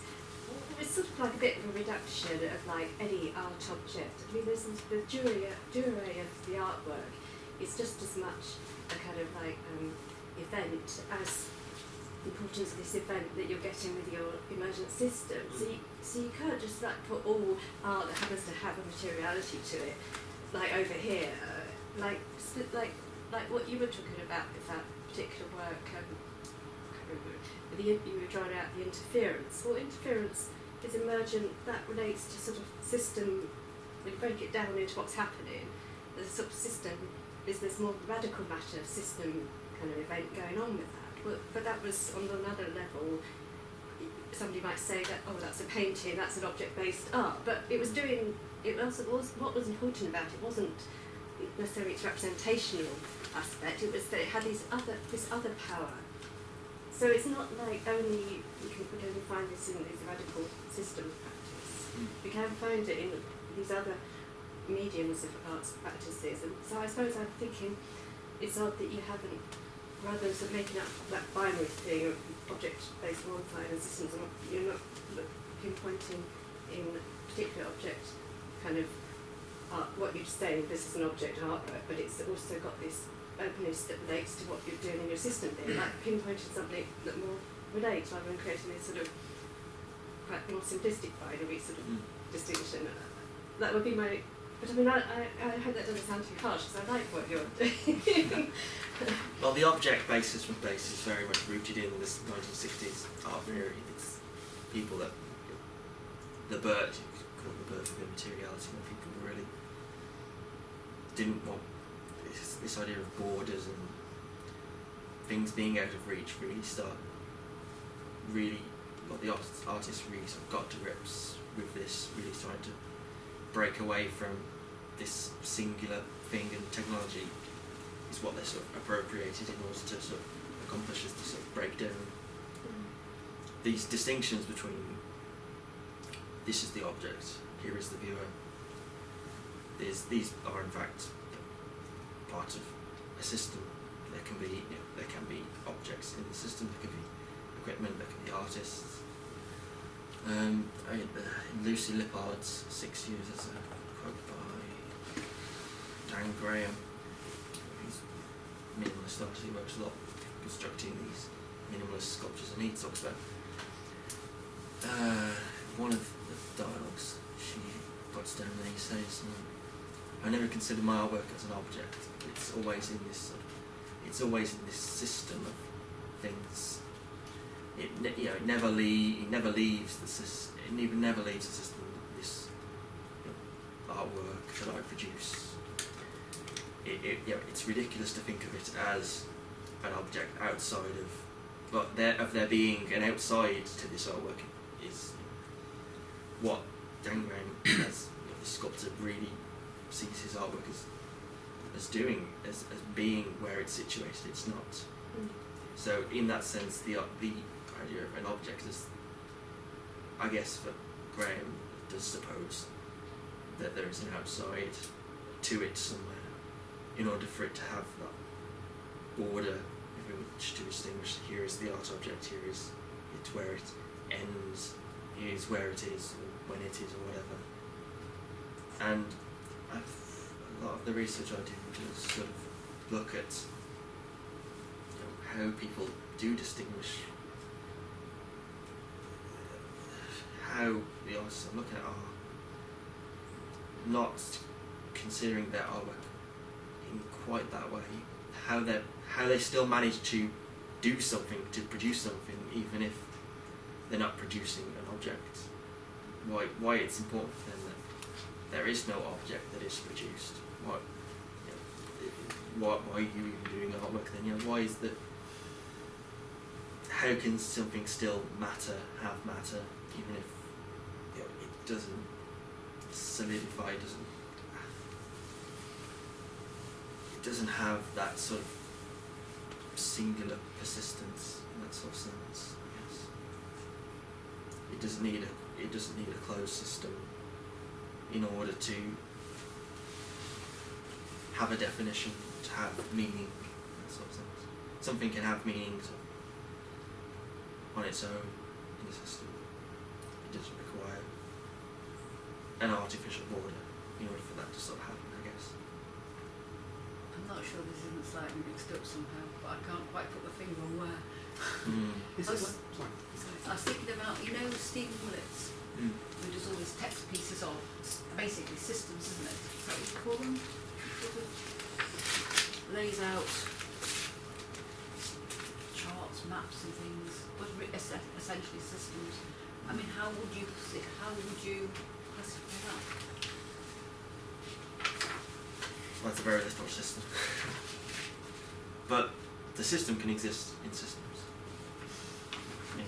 Is it objects? Is it object-based? Ooh, well, Stephen Willits actually was a student of Rask, if I remember correctly. So, things can still be discrete elements. Not everything is just this one continuous movement. There are still, like zeros and ones. They're not just. It's not absolutely continuous. There's still bits. Bits are still bits. It's not a bit stream. They're still bits, and that's. One of the issues I find is between this discrete and continuous thing. The discontinuous usually falls on the side of contemporary science or contemporary technology, or contemporary philosophy as well. How there's something how things that have that are separate but still work together, and how, I guess, going back to the being digital thing, how atoms sort of create an object in a very continuous way. You don't really see the holes in the atoms with in a bottle with millions, billions of atoms, and you don't really see them with bits either. And I think it's quite interesting how we work, bits are worked with very differently from how atoms are worked with in a sense. Or it depends how you work with technology. If you're working on a very high sort of scale with very big programs, you don't really see the methods which computers use to construct things. And I suppose, So it's very difficult to see literally what the form is. It's like you're creating the informal in art, the magic, if you like, the magic of technology, without actually therefore after being able to go to the literal, the literality that you get with normal art, the canvas or the instrument or the metal, whatever. You're sort of saying you can't see the brush strokes. Yeah, so there's the informal, it's creating the form without the form actually becoming present literally. It's not there in the same way. something like that. Can we maybe say a bit more about how theory fits into theoretical references fit into the research project? I was thinking of the supervision records, which were writing much about how your art practice fits into your research project. And then, of course, you were also specifying the readings that you were working on, kind of for instance. But also there is that interest, critical interest in object-related ontology, speculative realism, and so. And I think this is important in terms of possible ways of dealing with these questions. How you delimit, for instance, what an object is, and how you differentiate between an object and a system, and what kind of conceptual tools you refer to that possibly help you to clarify that difference. So, could you just say a bit about the important theoretical references and why they're important for you? I suppose to start, I don't really distinguish between object and system, but I think a lot of people do, which I think is a problem. There's serious moves to, like I say, post-immateriality, post-immateriality. It always distinguishes between what is real, what is not real, and with, again, objects are virtual art. You've always got this, virtual isn't real, so it's okay, we can do what we want. But yes, with augmentation, things like, things do become, rules do sort of change in that sort of sense. But theoretically, I think, well, in my title I put undecidability and privilege, and I think following a line of inquiry from Kant, Leibniz, Kant, Gödel, Jacob, and the Robertson, and why, how something can be constructed within, let's say, a system, but something constructed that becomes undecidable. So from a complete closed system, supposedly closed system in which things move from simplest functions to larger ones, completes itself, something happens which produces an undecidable proposition, statement, whatever. And that's mostly, that comes out of Gödel, but Gödel's taken a lot from Kant. I mean, critique of judgment, he's taken a lot from that. I think sections 74 and 75, critique of judgment, is where Kant talks a lot about the decidability of the dialectic of teleological judgment and purposiveness without purpose. How you don't need a goal or something in the distance in order to have the meaning necessary to move, to create movement, or to create in a sense. And with Kant it's always this idea of will, I guess a will to sort of rationality. Everyone can be rational, and therefore can claim universal assent on beauty and so on.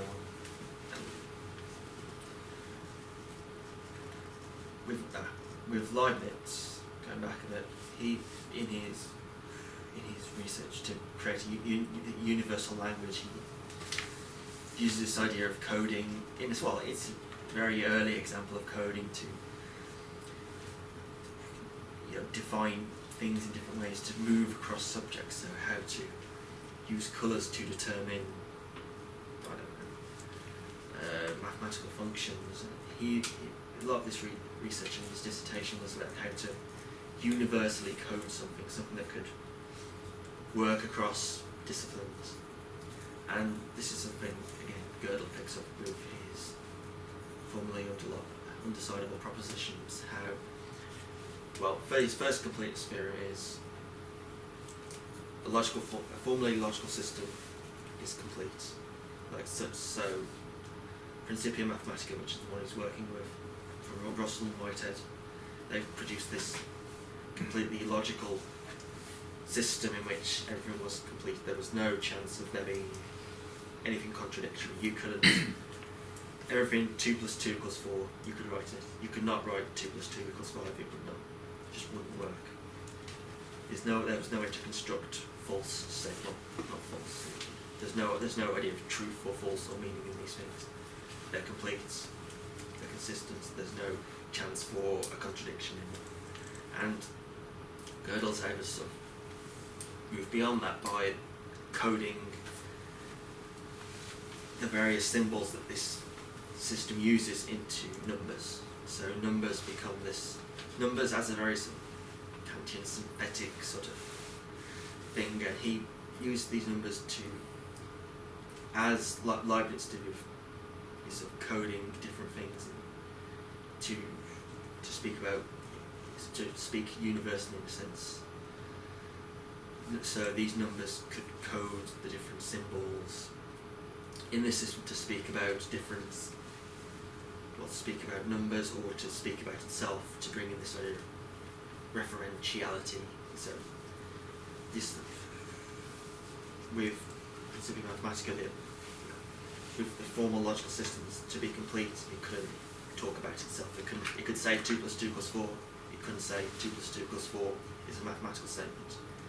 So by coding these propositions into numbers, you can actually talk about the system itself, and by talking about itself, by essentially things like feedback coming, by the system sort of learning about itself, it can produce a statement which is it's either complete, inconsistent, or consistent but incomplete, or complete but inconsistent. Complete, and that's the first incomplete theorem. Second incomplete theorem is that you can actually prove that a system is consistent rather than inconsistent, and he does this by showing how you can fix the incompleteness of the system, but in doing so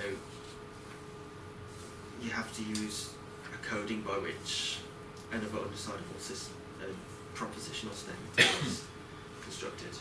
So one, if you can prove that something is consistent, it can be consistent, but it doesn't require it to be closed off in order for it to be consistent. And the second is that you can do this ad infinitum. This has echoes of complexity, I think, and feedback. And this idea of there being a way to code things, in which to open things up, I think, is something which doesn't really have a lot of thought gone into it. I mean, you have to be very careful with how you deal with this sort of thing. It's very specific to a very specific logical system, but it does have wider implications for various systems theories in general, especially with regards to coding in a universal sense. Turing picks up on this, how a universal machine does essentially, a computer isn't just a closed system, because it can code things as much as it likes, but it's still a synthetic sort of coding. It still requires meaning, still requires a sense of truth, but it doesn't need it in traditional sense.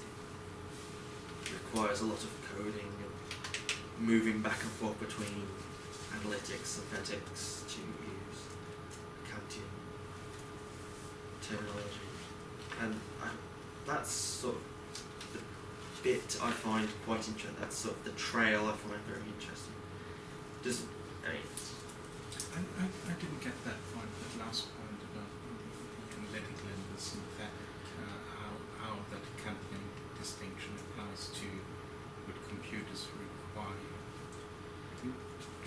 explain that a little bit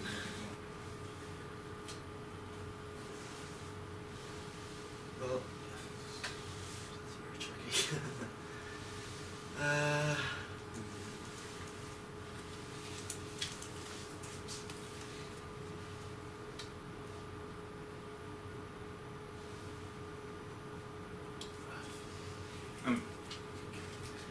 Well, I shall try. No, I was just wondering because yeah, I'm just still trying to grasp what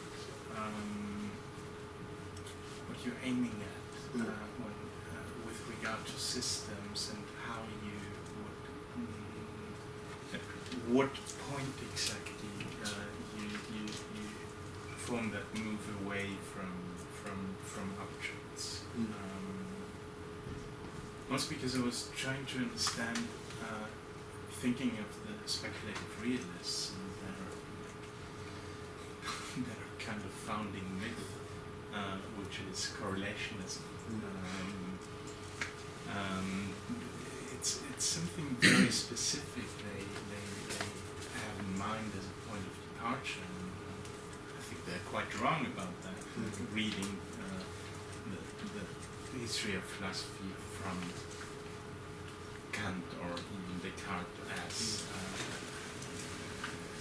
nothing but a history of correlations. I mean, well, anyway. But the reason why I'm mentioning this is actually that thematizing objects or objecthood in that way is a particular way of thematizing it, and which is somehow obviously characterized by the very assumptions that they depart from in terms of that move against correlations, and then of course they're trying to get rid of the subject as subject constituting knowledge or constituting with regard to the object, which anyway,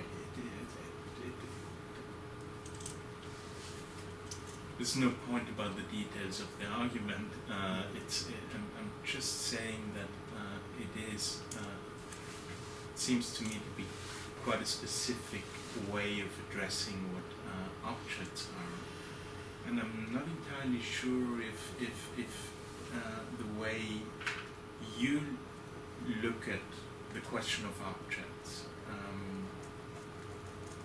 in art history or the development of art is the same thing, or is envisaging the same kind of object that you are problematizing. Same thing when problematizing the object or moving away from the object. That vice versa would be the move of the speculative realists when moving towards objects and moving away from the subject. So it's kind of a, I'm trying to understand that sort of battleground that you're setting up, and because it seems to me that there are different implications in all of that. Why are the speculative realists important for you here? Simply because they're fond of objects, or well, one of the aspects of what they do is this idea of reviving vitalism in a sense, there being a vital force of objects that's and which is something which a lot of the other theorists I sort of work with us or support that are incorporated into my research pick up on this as saying vitalism is like it's exhaustive in a sense. It has only so many configurations.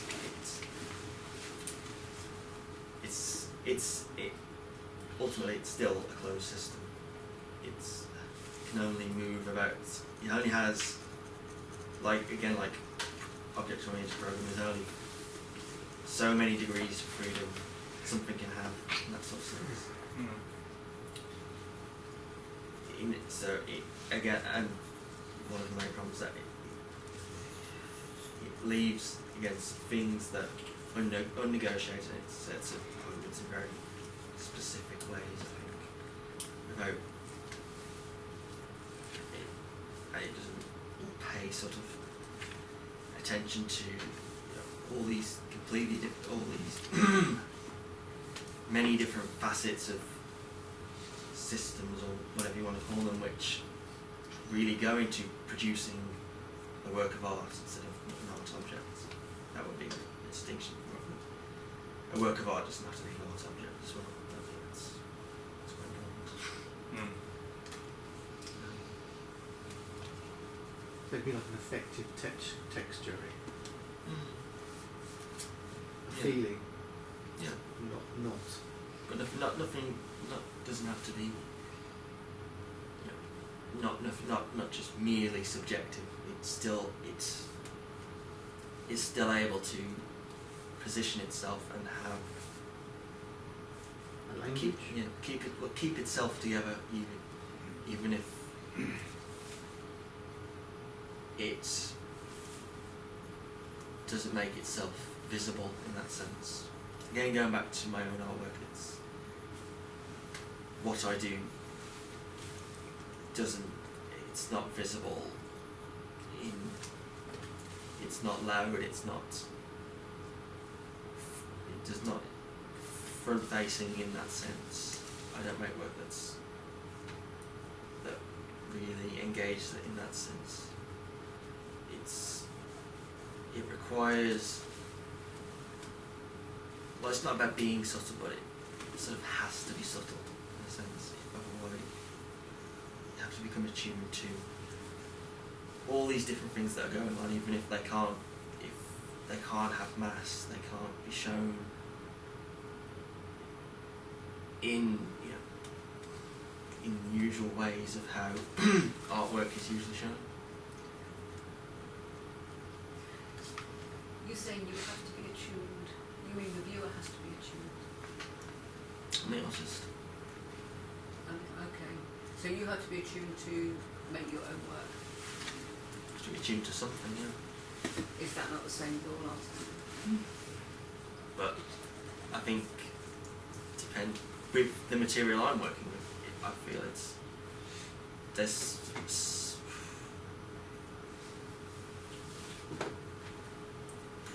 requires something slightly different in order to get to grips with what you're working with.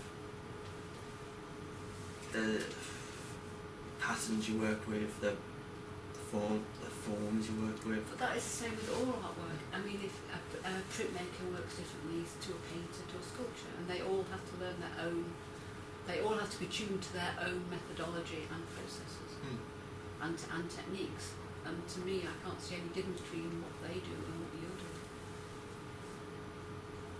Well, not to keep bringing up the material, immaterial thing, but I mean, I've never. No, but I don't think it is. No, I'm talking about the process.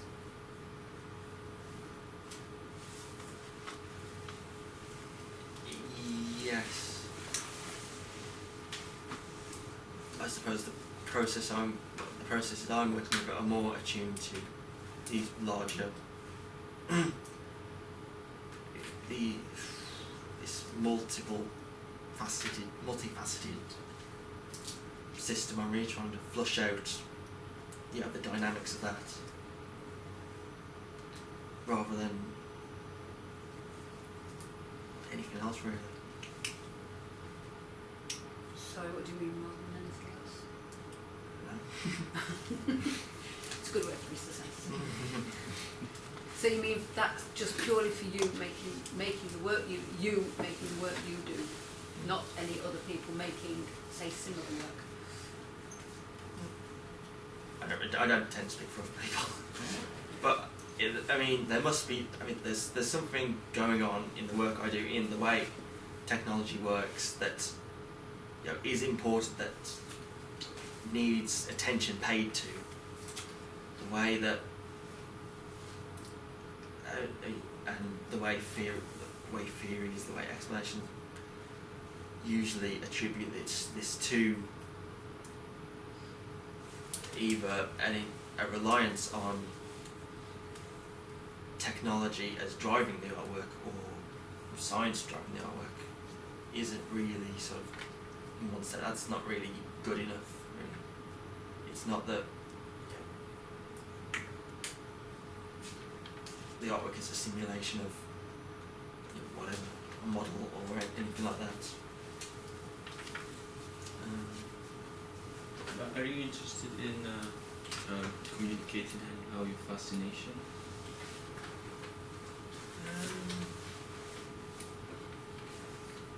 In one sense, yeah. But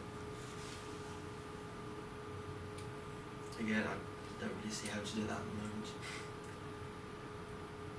Must be a way to do it, but I don't think there's anything out there which really gets it in the way I deal with things. Because I think I struggle a lot to understand what your work is about and what you say, because I think we have very different approaches. I think probably you get yourself attuned to your materialities, which are very immaterial in a certain sense, as you said, but because you are set in a certain way, but then I have the impression that you don't reflect much. You're not very interested in the whole concept of the sensuousness, of making something that's sensuous. So that's why you don't think about how to communicate a fascination, because you are kind of in your own loop. I think the way this work is brought about is because of how it appeals to not just one sense or two, but in a very multi-dimensional way, in using this is why I'm augmenting it with ideas of science, technology. It requires a very much expanded field in order for it to work in that sense.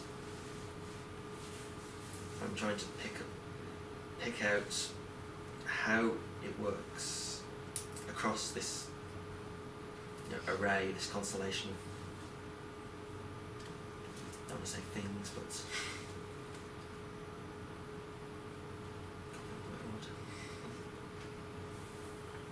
It's just that really I'm struggling a lot. I have the impression that focus is so much on this X kind of there's something that you put yourself outside from the picture almost like that. I think I can really I think understand myself what I want to say. I just an impression that it's so much that is important for you that you kind of put yourself into parentheses, and therefore it's outside from your horizon all the issue about how to restate this fascination for other people that are not so similar to yourself to just grasp it. Well, I think, firstly, my artwork isn't going to exist forever. It just won't. It requires me to be attentive, to become immersed in whatever tools I'm working with, just any sort of tool. And I guess once I've What do you mean when you say exist? Like, for it to sort of emerge, to gain a sort of substance which is tangible in any sort of sense. you mean objectified then? No, not objectified. But I mean, I think something can emerge, but it doesn't have to be objective in that sense. It doesn't require it to be grounded on something which isn't already part of it. It doesn't require an outside. So sort of like going back to just me trying to understand now, that kind of the distinction between existence and real. Something can exist but it's not real, or something is real but it doesn't exist. Those it sounds a bit like that. I thought I was going to have real problems understanding your work. I got on much better than I have. I think, someone like Laura and you struggled with it. I think Laura seems to understand it. But this distinction between the real and existence that we find in philosophy, where things are considered as having an existence, things have existence, but then they were not real. Then reality, real things have no existence. It's sort of analogous, maybe, thinking about trying to struggle with it. Something going on in that kind of mood. So your art, in that sense, it's real, it doesn't exist. Yeah, I can't picture myself anything that is real and doesn't exist. In philosophy, traditional philosophy, all kind of universals were said to be real. All the universals are real, but they have no existence. Whiteness is a real thing, it's real, but white itself just passes away. This is the traditional philosophy, the distinction between real and existence, all the universals you think of. Just name one, and that would have in traditional philosophy, as I understand it, help. Reality, whereas the things, because they are only contingent, they just pass away, just have existence, but are not real. This is the traditional understanding of philosophy, and I think just trying to grasp what Dane was talking about, that this is a sort of analogous kind of distinction between what he's saying that his philosophy would not exist, his art would not exist, but it's real enough. I'm pushing it here, but I'm just trying to make sense of this and have an understanding. Do you understand? Yeah, it's just that I don't belong to I don't feel like I belong to this issue about possibility of something that is real and doesn't exist. Like I don't relate with this metaphysical level, and I don't think it's really an foreign language, and I don't see what I can get out of it. No, but people still live in this world where things are reality and nothing exists. So it's basically religion, things like that. Let's maybe try to because the art that you study, the paintings, that is an expression of that world. Those traditional classical, the great masters of art. That's what they're. That's why Stefan said that's kind of aesthetic, before the modern understanding, and he was saying that they were doing something else with their art. This is what they were addressing themselves to. And so when you address yourselves to that art, you're not addressing it in the same way as they are. Well, I disagree, because I think while that painting was representational, I think the artist was fully aware of what he was fascinated in doing with what he was creating with the interference of the tone and colours.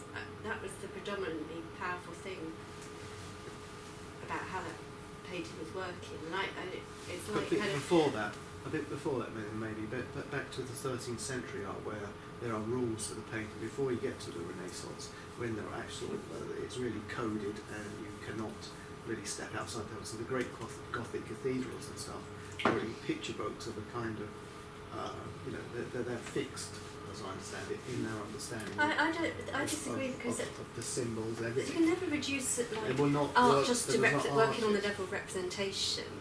Like even the Gothic cathedrals, all the gargoyles and representation. But you go to cathedral, and there's an oppressive feeling, there's an atmospherics in that place, which is part of that experience. And they exist. Yeah.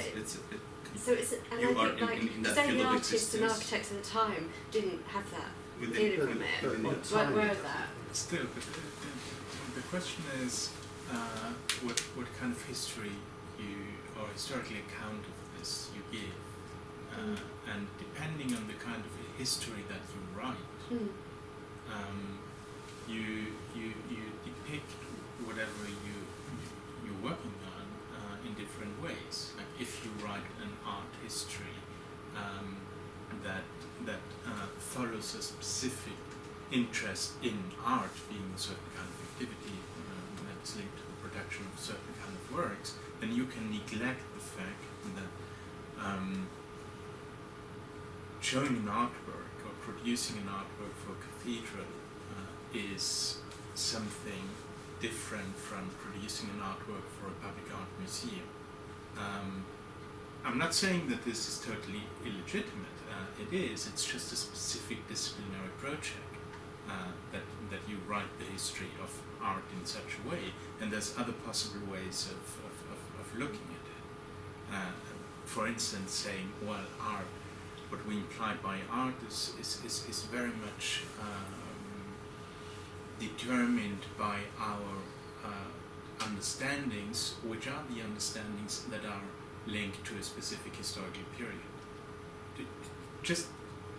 Let's just take another example, which is somehow to me, even though he doesn't mention it, but with the questions I've tried to raise in relation to the Guattari text. There is a text, I can't remember the name, the title. There's a text by Marcel Mauss, the quite well-known French anthropologist, the potlatch guy, basically, in which he discusses the affects as an institution, or the institutional implications of affects, and institution meaning not any kind of building like a university or a museum, but a social institution, something that is socially instituted. That means that the way social structures function are in part determined by the ways in which affects are being reproduced. And then Mauss discusses that in traditional societies, those that Guattari would call territorialized assemblages of enunciation, feeling sad was a socially instituted affect. It means that one would feel sad because something happened, but the expression and the starting point is, of course, the observation of a collective expression of sadness. Something happens and everyone is expressing sadness. And then the usual assumption would be, well, but not everyone in this group can feel sad in the same way. What Mauss's article is all about is that he says, well, they do. It's just hard for us to understand that, because according to modern coordinates of understanding affects like sadness, we of course believe that sadness is a very individual and intimate feeling.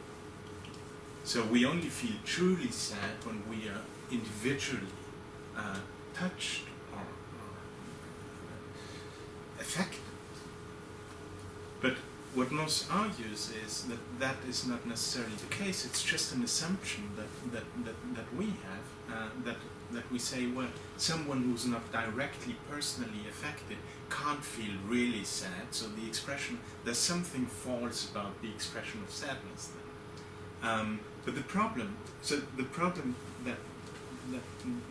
that is to be posed here is, and the similar things could be said about the understanding and the social function of art, and how we could precisely understand what art is all about, or what something, whatever it is that we call art, but that might be in fact not one thing, or not two examples of one and the same category, but two different things in many ways, that would, speaking about Kant and the critique of judgment, that we wouldn't be able to deal with in terms of determining judgments, that is presupposing a universal category that we then apply onto the particular in order to determine it and understand it, but a reflective judgment, which parts from the particular and requires that we enter a process of reflection in search of a possible universal way of understanding that particular. But if that particular is new, so if something is an example for nothing in the sense of a universal pre-existing category, then the question is, of course, what do we actually have to do, and like going back to what kind of careful procedure would we have to engage in order to understand it or deal with it. For instance, going back to part of your project, that encounter between art and technology. Of course, if you put it like that, art and technology, you have two universal categories. You speak about art and you apply the universal category of art to Robert Rauschenberg just as to Michelangelo or to whatever, ancient sculptures or whatever. And pretty much the same for technology, which isn't really possible when you, against the backdrop of a Heideggerian understanding of technology or technique, because this is precisely about some kind of historical configuration that can't be easily universalized. So the question is whether, once again, because there are so many examples for this, whether the most interesting thing about that constellation of art and technology might be not the art, not the technology, but the end. Yeah, the that end. conjunction. The end is can't be this organised being that's an end in itself. No, the and, not the end. The and between art and technology. Something that's plural, but stands on its own. That which can't, because that's exactly what you're describing in your talk also. This is not art as masquerading we used something to else. Understand art. This is not exactly technology as it used to be technology. And because of that, the old and that rules difference, no longer apply. yeah, and that difference is sort of instantiated through the and between the two of them. Yeah, that's right. Rules do sort of change You when say you get multiple. something like a different sensibility, affectation after the reflective moment, after the reflection, there can be a different affective sensibility, maybe sort of even between the Occidental and the Orient or something like this. For you get something like this in maybe in queer praxis, queer art in China, where there seems to be a kind of performer where it's different, a different affective sensibility is developed than the kind of affective sensibility that develops here. I've been reading about. It's the difference that you were talking about earlier about thinking about what different parts of the world and different art. When we talk about Africa and Picasso, that my understanding was saying that after the reflection it can be developed. It's because you're saying there's no beginning, or it's new. That's there's what I'm an trying to. unintended. There's an unintended within the new. That's what I'm trying to But it could suggest. go somewhere else. Yeah, and it's not clear. I mean, it's for you to find out what it really is and where your focus is in that. But I do think, of course, that when addressing questions like this, that was really interesting is to well, and that's, by the way, why I find it a very good starting point to start from one's own fascination with something and then say, well, which is what one of the things that you said, well, there is something that I'm dealing with, and it can't be easily articulated, and I don't find the theory that I could just take and in order to understand what I'm doing. I think that's a brilliant starting point for a research process, even though, of course, the research process is difficult and sometimes even painful or whatever. But precisely because of that, because you don't even know what it is in terms of what you're dealing with, and so you can look for tools. When you were talking about the universals, for instance, I was thinking of a passage from a text by Jean Baudrillard, because in the history of philosophy, this is part of what in one of the many configurations of the problem of abstraction in philosophy, which is a very difficult problem. So what is abstraction?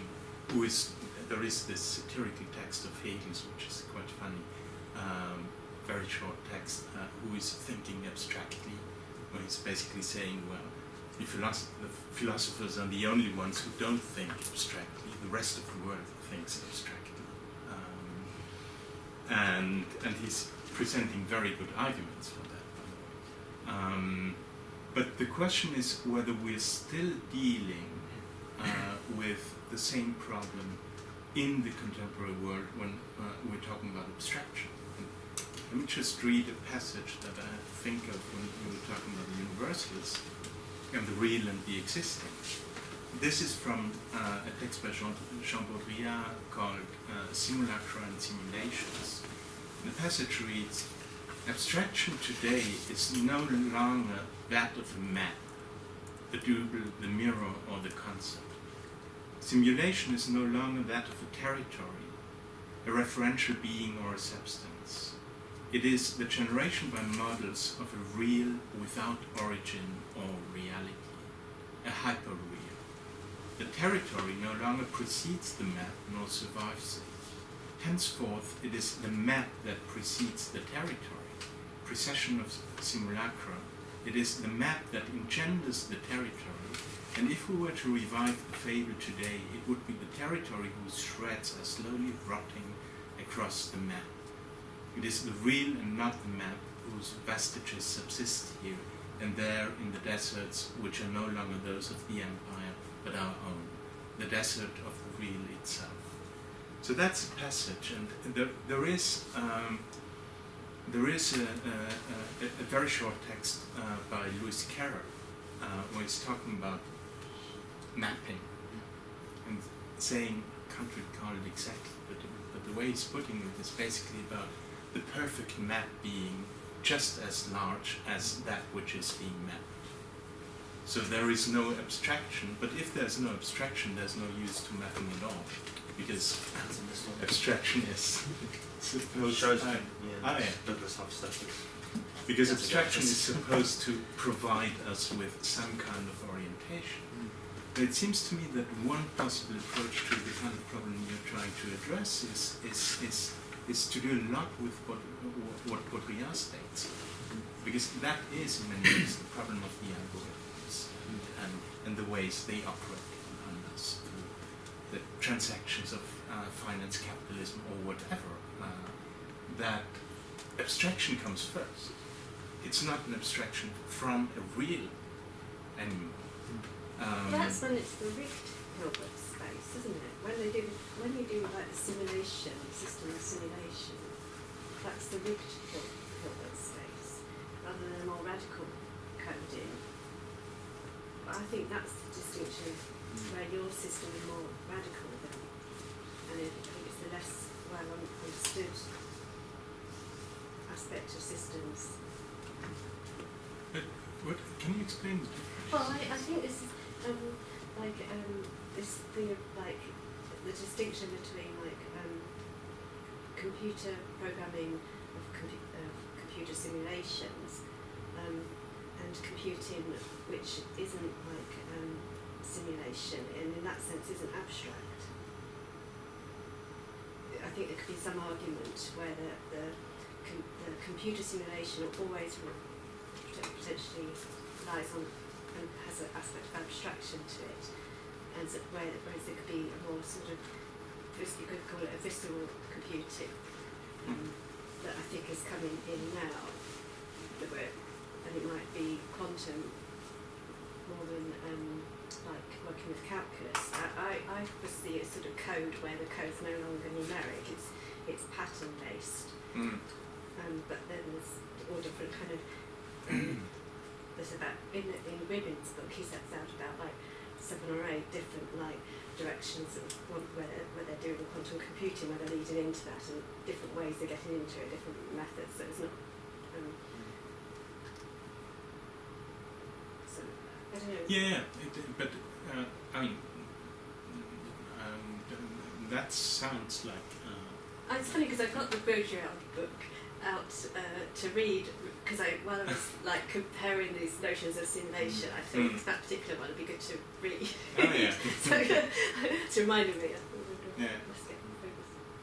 It's on the shelf. Yeah, but the reason why I mentioned this is that, and I think it's totally interesting what you're saying is just to, and the reason why I mentioned Hegel's, who is thinking abstractly, is that abstraction is really a tricky word.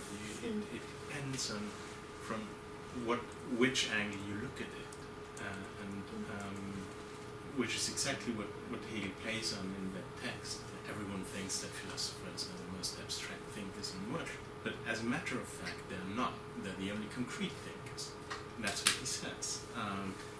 Because he performs a move that allows to think about abstraction from a different perspective, from a different point of view, thus reformulating the whole problem of abstraction. And that's something I think that somehow I don't really grasp in what way, but that's somehow a very acute question in what you're doing, and including what you just suggested, and also in terms of the distinction you propose between systems and objects. Well, other people do.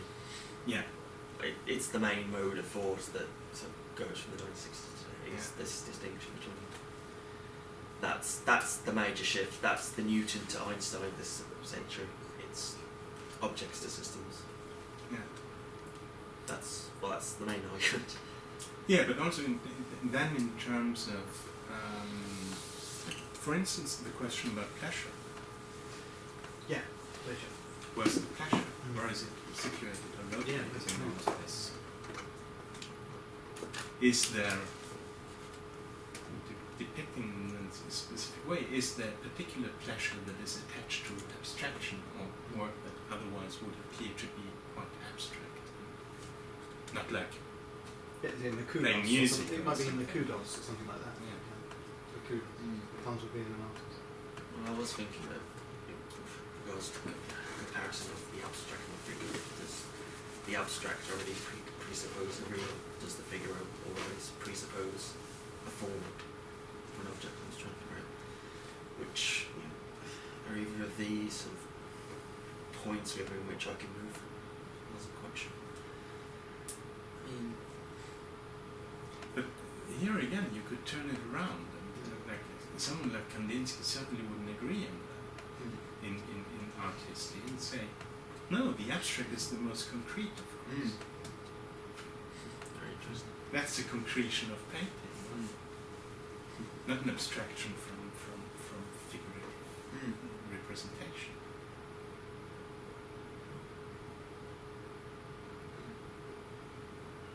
Well, I don't think it's what you're doing with the systems thing is like abstraction.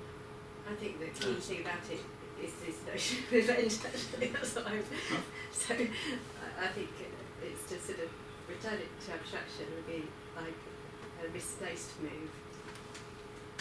Well, the For real now, time in my sort of Which title does relate to that sort of idea of there being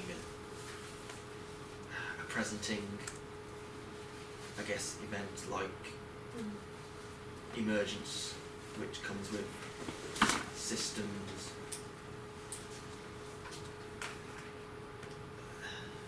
approach, let's say. It's got an approach. It's very nice. Moving, like nearing, approaching. But yeah, that moving things towards real time, real time, it's presencing.